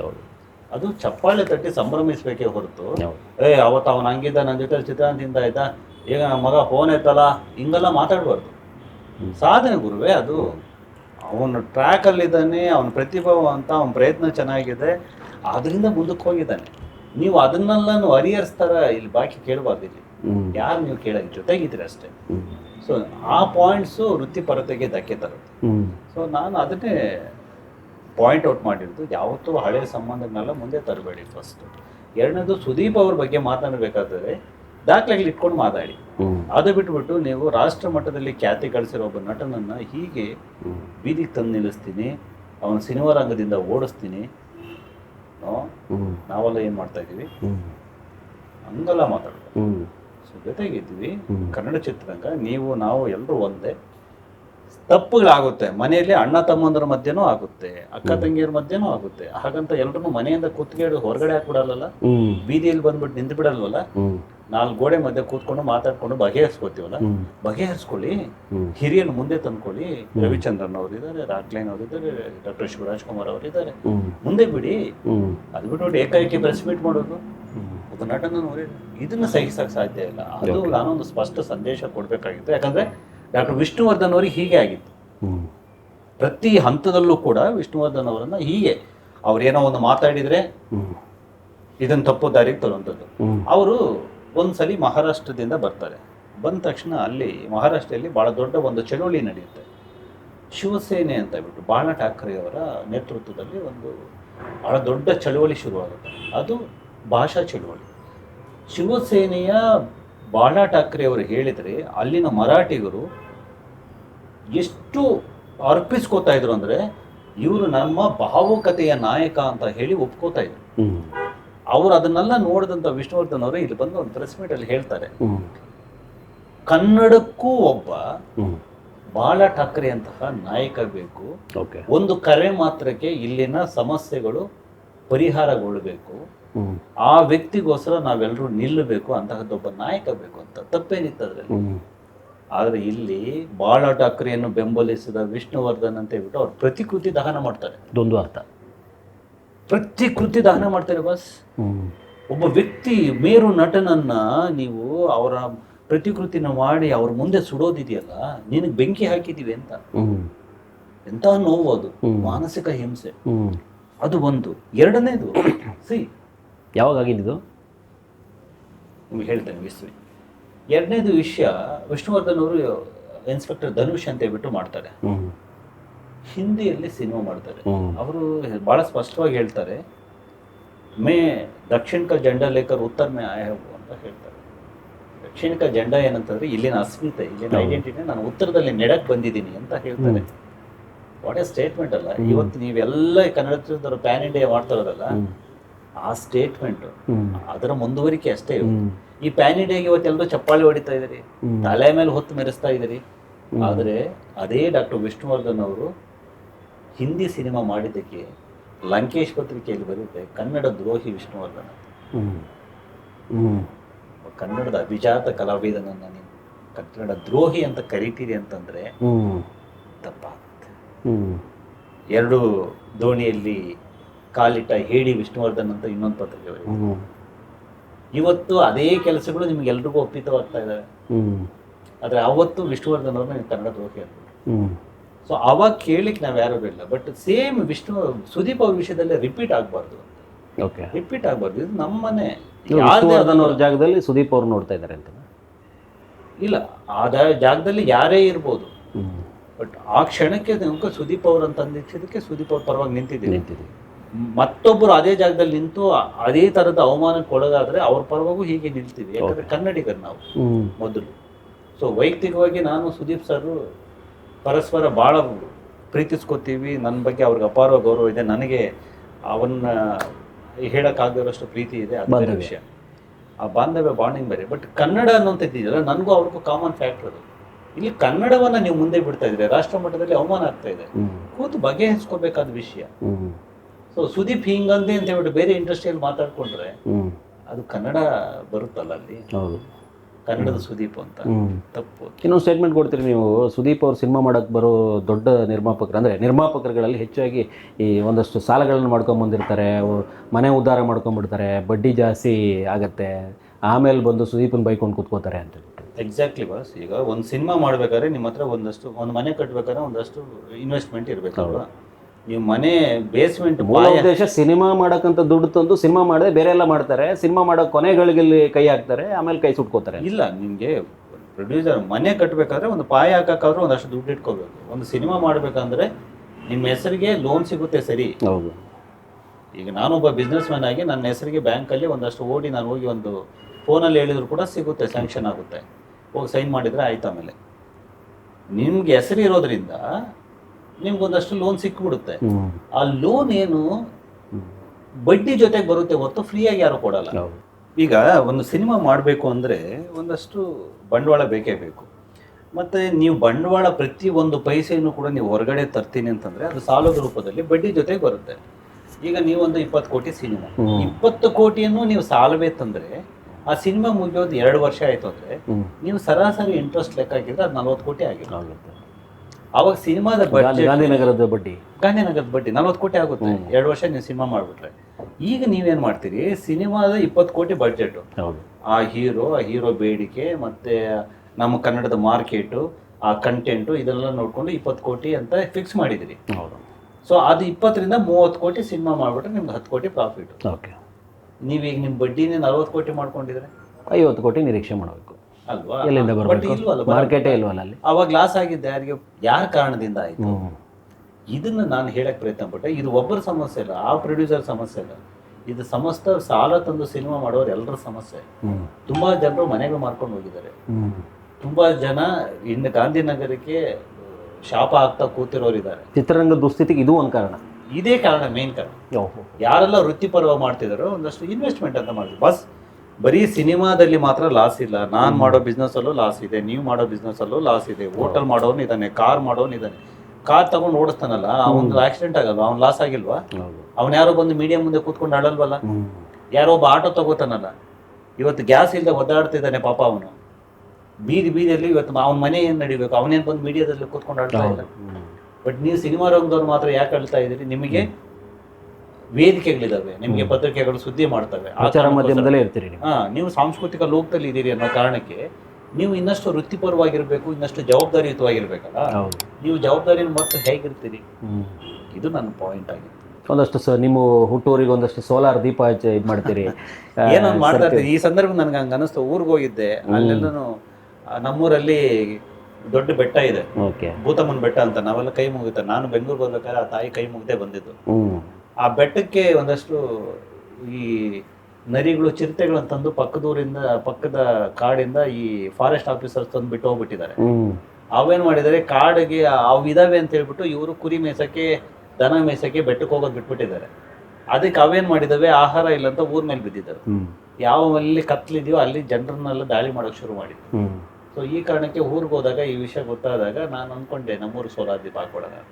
ಅಂದ್ರೆ ನನಗೆ ಆ ಥರ ಮಾಡಲೇಬೇಕು ಅಂತ ಹೇಳ್ಬಿಟ್ಟು ಒಂದು ಫೌಂಡೇಶನ್ ಮಾಡ್ಕೊಂಡು ಮಾಡ್ತಾರಂಥದ್ದಲ್ಲ. ಈ ಕ್ಷಣಕ್ಕೆ ಇಲ್ಲಿ ನನ್ನ ಅಗತ್ಯ ಇದೆ ಅಂತ ಅನ್ಸಿದ್ದು ಮಾಡ್ಬಿಡೋದು. ಎಲ್ಲೋ ಒಂದು ಮದುವೆಗೆ ಹೋಗಿರ್ತೀನಿ, ಅಲ್ಲಿ ಯಾವುದೋ ತುಂಬಾ ಬಡ ಕುಟುಂಬ, ನಾನು ಎಲ್ಲೋ ಒಂದು 500,000 ಮುಯ್ಯಾಕ್ಬಿಟ್ಟು ಆಗ್ಬೇಕು ಅಂದಿರ್ತೀನಿ. ಅಲ್ಲಿ ಅವ್ನು ನೋಡಿದ ತಕ್ಷಣ ಅಯ್ಯೋ ಅನ್ಸುತ್ತೆ ಪಾಪ ಅವ್ರ ಮನೆ ಅದು ಇದು. ಸರಿ, ಒಂದು ಎಷ್ಟೋ ಕಡೆಗೆ ನನ್ನ ಕೈಯಲ್ಲಿ, ಅದಕ್ಕೆ ನಾನು ಶ್ರೀಮತಿ ಎಲ್ಲ ಉಂಗುರ ಹಾಕ್ಬಿಟ್ಟು ಬಂದ್ಬಿಟ್ಟಿದ್ದೀನಿ. ಎಷ್ಟೋ ಸರಿ ಒಂದು ನಾನು ಕೈಯಲ್ಲಿ ಉಂಗುರ ಇಲ್ದಂಗೆ ತೆಗೆಸಿಟ್ಟಿರೋದು ಅದೇ ಕಾರಣಕ್ಕೆ. ತೆಗೆದು ಕೊಟ್ಬಿಡ್ತಾರೆ. 7-8 ಉಂಗುರ ಹಂಗೆ ಎಲ್ಲಿಂದ ತರೋದು ಉಂಗುರಗಳನ್ನ ಪ್ರತಿ ಕಾರ್ಯಕ್ರಮಕ್ಕೆ ಹೋದಾಗ ಹಾಕ್ಬಿಟ್ಟಾಗ ಮಂದು ಈಗ ಬಿಟ್ಬಿಟ್ಟಿದ್ದೀನಿ. ಸೊ ಹೀಗೆ ನಂದು ಸಾಂದರ್ಭಿಕ. ಎಲ್ಲೋ ಒಂದು ಮಕ್ಕಳು ಅನಾಥಾಶ್ರಮಕ್ಕೆ ಹೋಗ್ತೀನಿ, ನನ್ನ ಮಗಳ ಬರ್ಡೇ ಮಾಡೋಣ ಅಂತ. ಅಲ್ಲಿ ಯಾವುದೋ ಒಂದು ಕತೆ ಗೊತ್ತಾಗುತ್ತೆ. ಸೊ ಆ ಮಗುಗೆ ನಾನು ಇನ್ನೇನೋ ಮಾಡ್ಕೋತೀನಿ, ನಾನು ನೋಡ್ಕೋತೀನಿ ಬಿಡಿ ಅಂತ ಹೇಳ್ಬೋದು. ಇಲ್ಲೇ ನನ್ನ ಕಂಪ್ನಿಯಲ್ಲೇ ಕೆಲಸ ಮಾಡೋಂಥವ್ರು ಗೊತ್ತಾಗುತ್ತೆ, ಯಾರಿಗೋ ಒಂದು ಸ್ಕೂಲ್ ಅಡ್ಮಿಷನ್ ಕಷ್ಟ ಆಗ್ತಿದೆ ಅಂತ ನಿಂತ್ಕೊಳ್ಳೋದು. ಇನ್ಯಾವುದೋ ಮಗು ಅನಾಥ ಆಗೋಯ್ತು ಕೊರೋನಾ ಟೈಮಲ್ಲಿ ಅಂತ ಗೊತ್ತಾಗುತ್ತೆ, ಅದನ್ನು ದತ್ತು ತಗೋಬಿಡೋದು. ಈ ಥರದ್ದು ಆ ಥರದ ಸಾಂದರ್ಭಿಕವಾಗಿ ಮಾಡ್ಕೊಂಡು ಯಾವುದಕ್ಕೂ ದಾಖಲೆಗಳು, ಲೆಕ್ಕಪತ್ರಗಳೆಲ್ಲ ಇಟ್ಕೊಂಡು ಮಾಡೋದು. ಆ ಸಂದರ್ಭಕ್ಕೆ ನನ್ನ ಅಗತ್ಯ ಅಲ್ಲಿದೆ ಅಂತ ಅನಿಸಿದೆ. ಭಗವಂತ ನಾನು ಇಲ್ಲಿ ತನಕ ಕರ್ಕೊಂಬಂದಿದ್ದೇನೆ, ಇದನ್ನು ನಂಗೆ ಪರಿಚಯ ಮಾಡಿಸಿದ್ದಾನಂದರೆ ನೀನು ಇವ್ರ ಜೊತೆಗೆ ಇರು ಅಂತ ಹೇಳಲಿಕ್ಕೆ ಅಷ್ಟೇ. ಸೊ ನಾನು ಇರಬೇಕು. ಸಂದರ್ಭಕ್ಕೆ ಅನುಸಾರವಾಗಿ ನೀವು ಹೋಗ್ತಾ ಇರುವಂಥದ್ದು. ಆ ಸಂದರ್ಭಕ್ಕೆ ತಕ್ಕಂಥ ಒಂದು ಪ್ರಶ್ನೆ ನನ್ನ ತಲೆಯಲ್ಲೇ ಬರ್ತಾ ಇರುವಂಥದ್ದು. ಈಗ ರಿಲೀಸ್ ಕಾನ್ಸೆಪ್ಟ್ ಆಗ್ತಾ ಇದೆ ಚಿತ್ರರಂಗದಲ್ಲಿ. ಹಳೆಯ ಸಿನಿಮಾಗಳನ್ನು, ಈಗ ನಿಮ್ಮ ಯಜಮಾನ್ರದ್ದೇ ಅಂತ ಸಿನಿಮಾಗಳು ರಿಲೀಸ್ ಆಗ್ತದೆ. 2-3 ದಿನಕ್ಕೆ ಅಭಿಮಾನ ಮುಗಿದೋಗ್ಬಿಡುತ್ತೆ, 4ನೇ ದಿನಕ್ಕೆ ಅನಾಥ ಆಗಿಬಿಡುತ್ತೆ ಥಿಯೇಟ್ರ್. ಈ ರಿಲೀಸ್ ಕಾನ್ಸೆಪ್ಟು ಓಕೆನಾ, ಅಥವಾ ನಾವು ಹಳೆಯ ಸಿನಿಮಾನ ನಾವು ಬೇರೆ ವಿಭಾಗದಲ್ಲಿ ನೋಡ್ಕೊಳ್ಳೋದೇ ಒಳ್ಳೆಯದು ಅಂತ ಅನಿಸುತ್ತೆ? ರಿಲೀಸ್ ಕಾನ್ಸೆಪ್ಟ್ ಬಗ್ಗೆ ನೀವು ಇದನ್ನ ಅಂಡರ್ ಎಸ್ಟಿಮೇಟ್ ಮಾಡಂಗೇ ಇಲ್ಲ. ಅಭಿಮಾನ ಅನ್ನೋಂಥದ್ದು ಅದೊಂದು ದೊಡ್ಡ ತಾಯಿ ಪ್ರೀತಿಗಿಂತ 1% ಮಿಗಿಲ. ಒಂದು ಸಲ ಅಭಿಮಾನ ಬಂದರೆ ಅದು ಹೋಗಲ್ಲ. ಈಗ ವಿಷ್ಣುವರ್ಧನ್ ಅವರು ಇಲ್ಲ, ಅವರ ಮಕ್ಕಳ ಸಿನಿಮಾಗಳು ಬರ್ತಾ ಇಲ್ಲ. ಅವರನ್ನು ಪ್ರೀತಿಸೋ ಲಕ್ಷಾಂತರ ಅಭಿಮಾನಿಗಳು, ಒಂದು ಸಂಭ್ರಮ ಬೇಕಲ್ಲ. ನಾನು ಮಾಡಿದ್ದು ಈ 10-15 ವರ್ಷದಲ್ಲಿ ಅದನ್ನೇ. ಪ್ರತಿ ಸಂದರ್ಭದಲ್ಲೂ ಕೂಡ ಅವ್ರನ್ನ ಬ್ಯುಸಿಯಾಗಿಡಬೇಕು. ಸೊ ಹೇಗೆ ಬ್ಯುಸಿಯಾಗಿಡಬೇಕು, ಯಜಮಾನರನ್ನ ಅವ್ರು ಖುಷಿ ಪಟ್ಟು ಹೋದಾಗ ಅದು ಅವ್ರ ಮನೇಲಿ ಒಂದು ಹಬ್ಬ ಮಾಡ್ದಂಗೆ, ಅವ್ರಿಗೆ ಏನೋ ಒಂದಷ್ಟು ದುಡ್ಡು ಬಂದಂಗೆ, ಅವ್ರ ಮಗು SLCಯಲ್ಲಿ ಪಾಸ್ ಆದಂಗೆ ಅದೆಷ್ಟು ಖುಷಿ ಪಡ್ತಾರಲ್ಲ ಅಷ್ಟು ಖುಷಿ ಇಲ್ಲೂ ಆಗುತ್ತೆ. ಅಂದ್ರೆ ಅಷ್ಟು ಮನಸ್ಸುಗಳಿಗೆ ಒಂದು ಸಂಭ್ರಮಕ್ಕೆ ಒಂದು ವೇದಿಕೆ ವಿಷ್ಣುವರ್ಧನ್ ಅವ್ರದ್ದು ಒಂದು ಕಾರ್ಯಕ್ರಮ. ಸೊ ಈಗ ರಿಲೀಸ್ ಇದೆಯಲ್ಲ, ಆ ನಟರ ಅಭಿಮಾನಿಗಳಿಗೆ ಅದೊಂದು ಸಂಭ್ರಮ, ಹಬ್ಬ. 3 ದಿವಸ ಎಲ್ಲ ಬಿಟ್ಟು ಅಲ್ಲಿರ್ತಾರೆ, ಖುಷಿಯಾಗಿ ಕುಣಿತಾರೆ, ಕುಡಿತಾರೆ, ಕುಡಿಸ್ತಾರೆ, ತಿಂತಾರೆ, ಅಳ್ತಾರೆ, ವಿಜಿಲ್ ಹಾಕ್ತಾರೆ, ಎದೆ ತಟ್ಕೊಂಡು ಸಂಭ್ರಮ, ಒಂಥರ ಹೆಮ್ಮೆ ಪಡ್ತಾರೆ. ಈ ದೇಶ ಹೇಗೆ ಅಂತಂದ್ರೆ ಇಲ್ಲಿ ಇದನ್ನ ಕ್ಷುಲ್ಲಕವಾಗಿ ನೋಡುವಂಥವರು ಇದ್ದಾರೆ, ಮತ್ತೆ ಇದನ್ನೇ ಬದುಕಿನ ಭಾಗವಾಗಿಸ್ಕೊಂಡವರು ಇದ್ದಾರೆ. ನಿಮಗೆ 1 ಲಕ್ಷ ರೂಪಾಯಿಗೆ ಒಂದು ಊಟ ತಿನ್ನೋರು ಇದ್ದಾರೆ, ಇಲ್ಲಿ 30 ರೂಪಾಯಿಗೆ ಹೋಗಿ ಹೊಟ್ಟೆ ತುಂಬಿಸ್ಕೊಳ್ಳೋರು ಇದ್ದಾರೆ. ಆ ಹೋಟೆಲು ಇದೆ, ಈ ಹೋಟೆಲು ಇದೆ, ಹಾಗೆ ಇಲ್ಲಿ ಎಲ್ಲವೂ ನಡೆಯುತ್ತೆ ಅನ್ನೋಂಥದ್ದು. ಅದರಿಂದ ಅಭಿಮಾನ ಅನ್ನೋಂಥದ್ದು ಈ ದೇಶದಲ್ಲಿ ಇರೋದೇ ಹಾಗೆ. ನಮ್ಮ ದೇಶವೇ ಭಾರತ ಅಲ್ಲ, ಅದು ಭಾವಕತೆ ಮೇಲೆ ನಮ್ಮ ದೇಶ ನಡೀತಾ ಇದೆ. ಅದು ದೇವರ ಜೊತೆಗಿನ ಭಾವಕತೆ ಆಗಿರ್ಬೋದು, ಧರ್ಮದ ಜೊತೆಗೆ ಆಗಿರ್ಬೋದು, ಪ್ರಕೃತಿ ಜೊತೆ ಆಗಿರ್ಬೋದು, ನದಿಗಳಾಗಿರ್ಬೋದು, ಸಾಹಿತ್ಯ ಆಗಿರ್ಬೋದು, ವ್ಯಕ್ತಿಗಳ ಬಗ್ಗೆ ಆಗಿರ್ಬೋದು, ಸಿನಿಮಾ ಆಗಿರ್ಬೋದು, ಭಾವಕತೆ. ನಾವು ಎಮೋಷನಲಿ ಕನೆಕ್ಟ್ ಆಗಿಬಿಡ್ತೀವಿ. ಸೊ ಅದೇ ನಮ್ಮನ್ನು ಮುನ್ನಡೆಸ್ತಾ ಇದೆ. ಹಾಗೆ ವಿಷ್ಣುವರ್ಧನ್ ಅವ್ರ ಬಗ್ಗೆ ಆ ಎಮೋಷನ್ ಇದೆಯಲ್ಲ, ಅಭಿಮಾನಿಗಳನ್ನು ಈಗ ಒಂದ್ ಕಡೆ ಸೇರಿಸ್ತಿದೆ. ಈಗ ಕೋಟೆಗೊಬ್ಬದ ರಿಲೀಸ್ ಆಗ್ತಿದೆ, 101 ಅಡಿ ಕಟೌಟ್ ನಿಲ್ಸಿದ್ದಾರೆ. ನೀವು ನಂಬಲಿಕ್ಕಿಲ್ಲ, ಕಳೆದ 5-6 ದಿವಸದಿಂದ ಅಲ್ಲಿ ಒಂದು 500 ಜನ 1000 ಜನ ದಿನ ನಿಂತಿರ್ತಾರೆ. ಎಲ್ಲೆಲ್ಲಿಂದನೋ ಬಂದಿದ್ದಾರೆ, ನೋಡ್ತಾರೆ, ಖುಷಿ ಪಡ್ತಾರೆ. ಒಬ್ಬ ಅಳ್ತಿದ್ದಾನೆ ಅದನ್ನ ನೋಡ್ಕೊಂಡು. ಏನಕ್ಕೆ ಅಂದ್ರೆ ನಮ್ಮ ಅಣ್ಣನಿಗೆ ನಿಲ್ಸಿದ್ದಾರೆ ಸರ್ ನೋಡಿ. ಆ ಭಾವುಕತೆ ನೀವು ಅವನಿಗೆ 1 ಕೋಟಿ ರೂಪಾಯಿ ಕೊಟ್ಟುಬಿಟ್ಟು ಖುಷಿ ಪಡೋ ಅಂತಂದ್ರೆ ಆಗಲ್ಲ, ಅವನಿಗೆ ಅದನ್ನ ಅದೇ ಆಗ್ಬೇಕು. ಸೊ ಅದರಿಂದ ಮನಸ್ಸುಗಳ ವೈವಿಧ್ಯತೆ, ಭಾರತವೇ ವೈವಿಧ್ಯಮಯ ರಾಷ್ಟ್ರ ಆದ್ರಿಂದ ಮನಸ್ಸುಗಳ ವೈವಿಧ್ಯತೆ ನಾವು ಗೌರವಿಸ್ಬೇಕು. 3 ದಿವಸ ಸಂಭ್ರಮಿಸ್ತಾರೆ, ಹೋಗ್ತಾರೆ. ಸೊ ಅದು ಆ ಮುಗಿದ ಮೇಲೆ ಮತ್ತೆ ಅವರು ಅವರ ಬದುಕಲ್ಲಿ ಬರ್ತಾರೆ. ಬಟ್ ಈ ನೆನಪಲ್ಲಿ ಬಹಳ ದಿವಸ ಖುಷಿಯಾಗಿರ್ತಾರೆ. ಸೊ ನಾನು ನಿರಂತರವಾಗಿಸ್ಕೊಳ್ಳೋಕೆ ಈ ವಿಷ್ಣು ಸೇನಾ ಸಮಿತಿ ಹುಟ್ಟಿದ್ದ. ಅದನ್ನ ಅದ್ರ ಮುಖಾಂತರ ನಾನು ಇದುವರೆಗೂ 1 ಲಕ್ಷಕ್ಕೂ ಹೆಚ್ಚು ಸಸ್ಯಗಳನ್ನ ನಡೆಸಿದೆ. ಈ ಜೂನ್ಗೂ ಹೋಗ್ತೀವಿ, ಮತ್ತೆ ಪ್ರತಿ ಜೂನಲ್ಲಿ ಹೋಗೋದು ಒಂದು 10,000-15,000 ಗಿಡ ನೆಡೋದು. ಮತ್ತೆ ಅದನ್ನ ಪೋಷಣೆ ಜವಾಬ್ದಾರಿ ತಗೊಳ್ಳುವಂಥದ್ದು. ಒಂದು ಎಷ್ಟು 75 ಲಕ್ಷ ದಾಟ್ತಿ ಈಗ ಅದು. ಅದು 1 ಲಕ್ಷಕ್ಕೂ ಹೆಚ್ಚು ಗಿಡಗಳನ್ನ ನೆಟ್ಟಿದ್ವಿ. ಅವನ್ನ ಬಿಟ್ಟಿಲ್ಲ ನಾವು ಹಾಗೆ. ಅದಕ್ಕೆ ಮತ್ತೆ ಬೇಸಿಗೆ ಆದ್ರೆ ಟ್ಯಾಂಕರ್ ತರಿಸಿ ನೀರ್ ಹಾಕ್ಸ್ತೀವಿ, ಅಲ್ಲಲ್ಲೇ ಹಾಕ್ಬಿಟ್ಟು ಅದನ್ನ ಇವಾಗ ದೊಡ್ಡ ಮರಗಳಾಗಿದ್ದಾವೆ. ಅದು ಒಂದು ಸಾರ್ಥಕತೆ. ಮತ್ತೆ ಇನ್ನೊಂದು ರಕ್ತವಾಹಿನಿ ಅಂತ ಹೇಳ್ಬಿಟ್ಟು ಮಾಡ್ಕೊಂಡಿದ್ವಿ.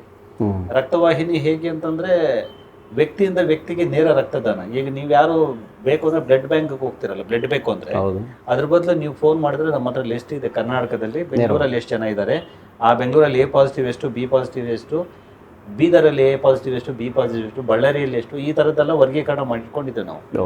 ಸೊ ನೀವು ಫೋನ್ ಮಾಡಿದ್ರೆ ಬೀದರ್ ಹಾಸ್ಪಿಟ್ಲಿಂದ ಯಾರು ಫೋನ್ ಮಾಡಿದ್ರೆ ಬೀದರ್ ಲಿಸ್ಟ್ ತೆಗೆದು ಯಾವ ಪಾಸಿಟಿವ್ ಕೇಳಿದ್ರು ಹಾಸ್ಪಿಟ್ಲಲ್ಲಿ, ಯಾವನೇ ಈ ಬ್ಲಡ್ ಗ್ರೂಪ್ ಎಲ್ಲಿದ್ದಾನೆ ಗುರು, ಸಹಾಯವಾಣಿ ಇದೆ, ಅಲ್ಲಿಗೆ ಹೋಗಿ ಗುರು ಅಂತ ಹೇಳ್ಬಿಟ್ಟು ಕಳಿಸೋದು. ಹೀಗೆ ಮಾಡಿ ಇದುವರೆಗೂ 1,400 ಜನಕ್ಕೆ ರಕ್ತದಾನ ಮಾಡಿಸಿದ್ರು, ನೇರವಾಗಿ ರಕ್ತದಾನ ಮಾಡಿದ್ರು ಅಂತ. ಆಮೇಲೆ ಅವರ ಹೆಸರಲ್ಲಿ ಈ ಮಕ್ಕಳನ್ನ ದತ್ತು ತಗೊಳ್ಳುವಂಥದ್ದು, ಅಲ್ಲಲ್ಲೇ ಆಗಿ ಮಾಡೋವಂಥದ್ದು. ಮತ್ತೆ ಒಂದಷ್ಟು ಪ್ರಶಸ್ತಿ ಪ್ರದಾನ ಸಮಾರಂಭಗಳು ಮಾಡಿ ಎಲೆಮರೆ ಕಾಯಿಯಂತಹ ಸಾಧಕರನ್ನು ಗುರುತಿಸುವಂಥದ್ದು. ಅದಾದ್ಮೇಲೆ ಸಾಹಿತ್ಯ ಪರಿಷತ್ತಲ್ಲಿ ಅವರ ಹೆಸರಲ್ಲಿ ದತ್ತಿ ಇಟ್ಟು ಕನ್ನಡ ಸಿನಿಮಾ ರಂಗದವರಿಗೆ ಒಂದು 25,000 ರೂಪಾಯಿ ಪ್ರೋತ್ಸಾಹ ಧನ ಕೊಡುವಂಥದ್ದು. ಸೊ ಕಷ್ಟದಲ್ಲಿರುವಂಥವ್ರಿಗೆ ಇಂಥವೆಲ್ಲನೂ ಒಂದಷ್ಟು ಜನಮುಖಿಯಾಗಿ ಸಮಾಜಮುಖಿಯಾಗಿ ಮಾಡ್ಕೊಂಡು ಬಂದಿದ್ದೀವಿ. ಅದು ಇದೆ. ಸೊ ಅದ್ರ ಜೊತೆಗೆ ಇದು ಯಾವುದೋ ಒಂದು ಅಪರೂಪಕ್ಕೆ ಒಂದು ಸಂಭ್ರಮ ನಡ್ಕೊಂಡು ಹೋಗುತ್ತೆ, ಯಾವಾಗ ಒಂದ್ಸಲ ಆಗುತ್ತೆ. ನಾನು ಈ ಕಟೌಟು ಇಂಥದಕ್ಕೆಲ್ಲ ನಾನು ವಿರೋಧನೆ, ಅದೆಲ್ರಿಗೂ ಗೊತ್ತಿದೆ, ನನ್ಗೆ ಇಷ್ಟ ಇಲ್ಲ. ಬಟ್ ಆದ್ರೆ ಅವ್ರು ಖುಷಿ ಪಡುವಾಗ ನಾನು ಅದನ್ನ ಏನು ಮಾಡಲ್ಲ. ಅದ್ರ ಬದಲಾಗಿ ನಾನು ಒಂದ್ಸಲಿ ನಿಂತೆ ಕಟೌಟ್ ಜಾತ್ರೆ ಮಾಡಿದ್ರೆ ಇನ್ನೊಂದ್ಸಲಿ ಯಾರು ಮಾಡಬಾರ್ದು ಆ ಥರ ಮಾಡೋಣ ಅಂತ. ಅದು ಹಾಗೆ ಆಯ್ತು ಕೂಡ. ಒಂದು 51 ಕಟೌಟು, ಒಂದು 2 ಲಕ್ಷ ಜನ. ಸೊ ನಾವು ಭೂತೋ ನಾವು ಭವಿಷ್ಯ ಜಾತ್ರೆನೇ ಆಗುತ್ತೆ. ಅದು ಲಿಮ್ಕಾ ಬುಕ್ ಆಫ್ ರೆಕಾರ್ಡ್ ಕೂಡ ಆಯ್ತು. ಇವತ್ತಿಗೂ ಆ ಮಟ್ಟದ್ದು ಇನ್ನೊಂದ್ಸಲಿ ಆಗಲ್ವೇನೋ ಅನ್ನೋದು ಚರಿತ್ರೆ. ನಿಮ್ಮಂಥ ಅಪ್ಪಟ ಅಭಿಮಾನಿಗಳಿಂದ ವಿಷ್ಣುವರ್ಧನ್ ಅವರ ಅಭಿಮಾನದ ಜಾತ್ರೆ ಸರಿಯಾದ ದಾರಿಯಲ್ಲಿ ಸಾಗ್ತಾ ಇದೆ. ಆ ನಿಟ್ಟಲ್ಲಿ ಒಂದಷ್ಟು ಸಮಾಜಮುಖಿ ಕಾರ್ಯಗಳಾಗ್ತಾಯಿದೆ, ಸಸಿ ನೆಡ್ತಾ ಇದ್ದೀರಿ, ರಕ್ತದಾನ ಕಾರ್ಯಕ್ರಮಗಳಾಗ್ತವೆ, ಒಂದಷ್ಟು ಸಮಾಜಮುಖಿ ಕಾರ್ಯಗಳಾಗ್ತವೆ. ನಿಮ್ಮ ಅಕ್ಷರದ ಪ್ರೀತಿ ಮತ್ತು ಈ ವಿಷ್ಣುವರ್ಧನ್ ಅವರ ಅಭಿಮಾನದ ಪ್ರೀತಿ ನಿರಂತರವಾಗಿರಲಿ. ನಮಸ್ಕಾರಗಳು. ಕರ್ನಾಟಕ ನ್ಯೂಸ್ ಪೇಪರ್ ಜೊತೆ ಮಾತಾಡೋದಕ್ಕೆ ನಮಸ್ಕಾರ. Thank you.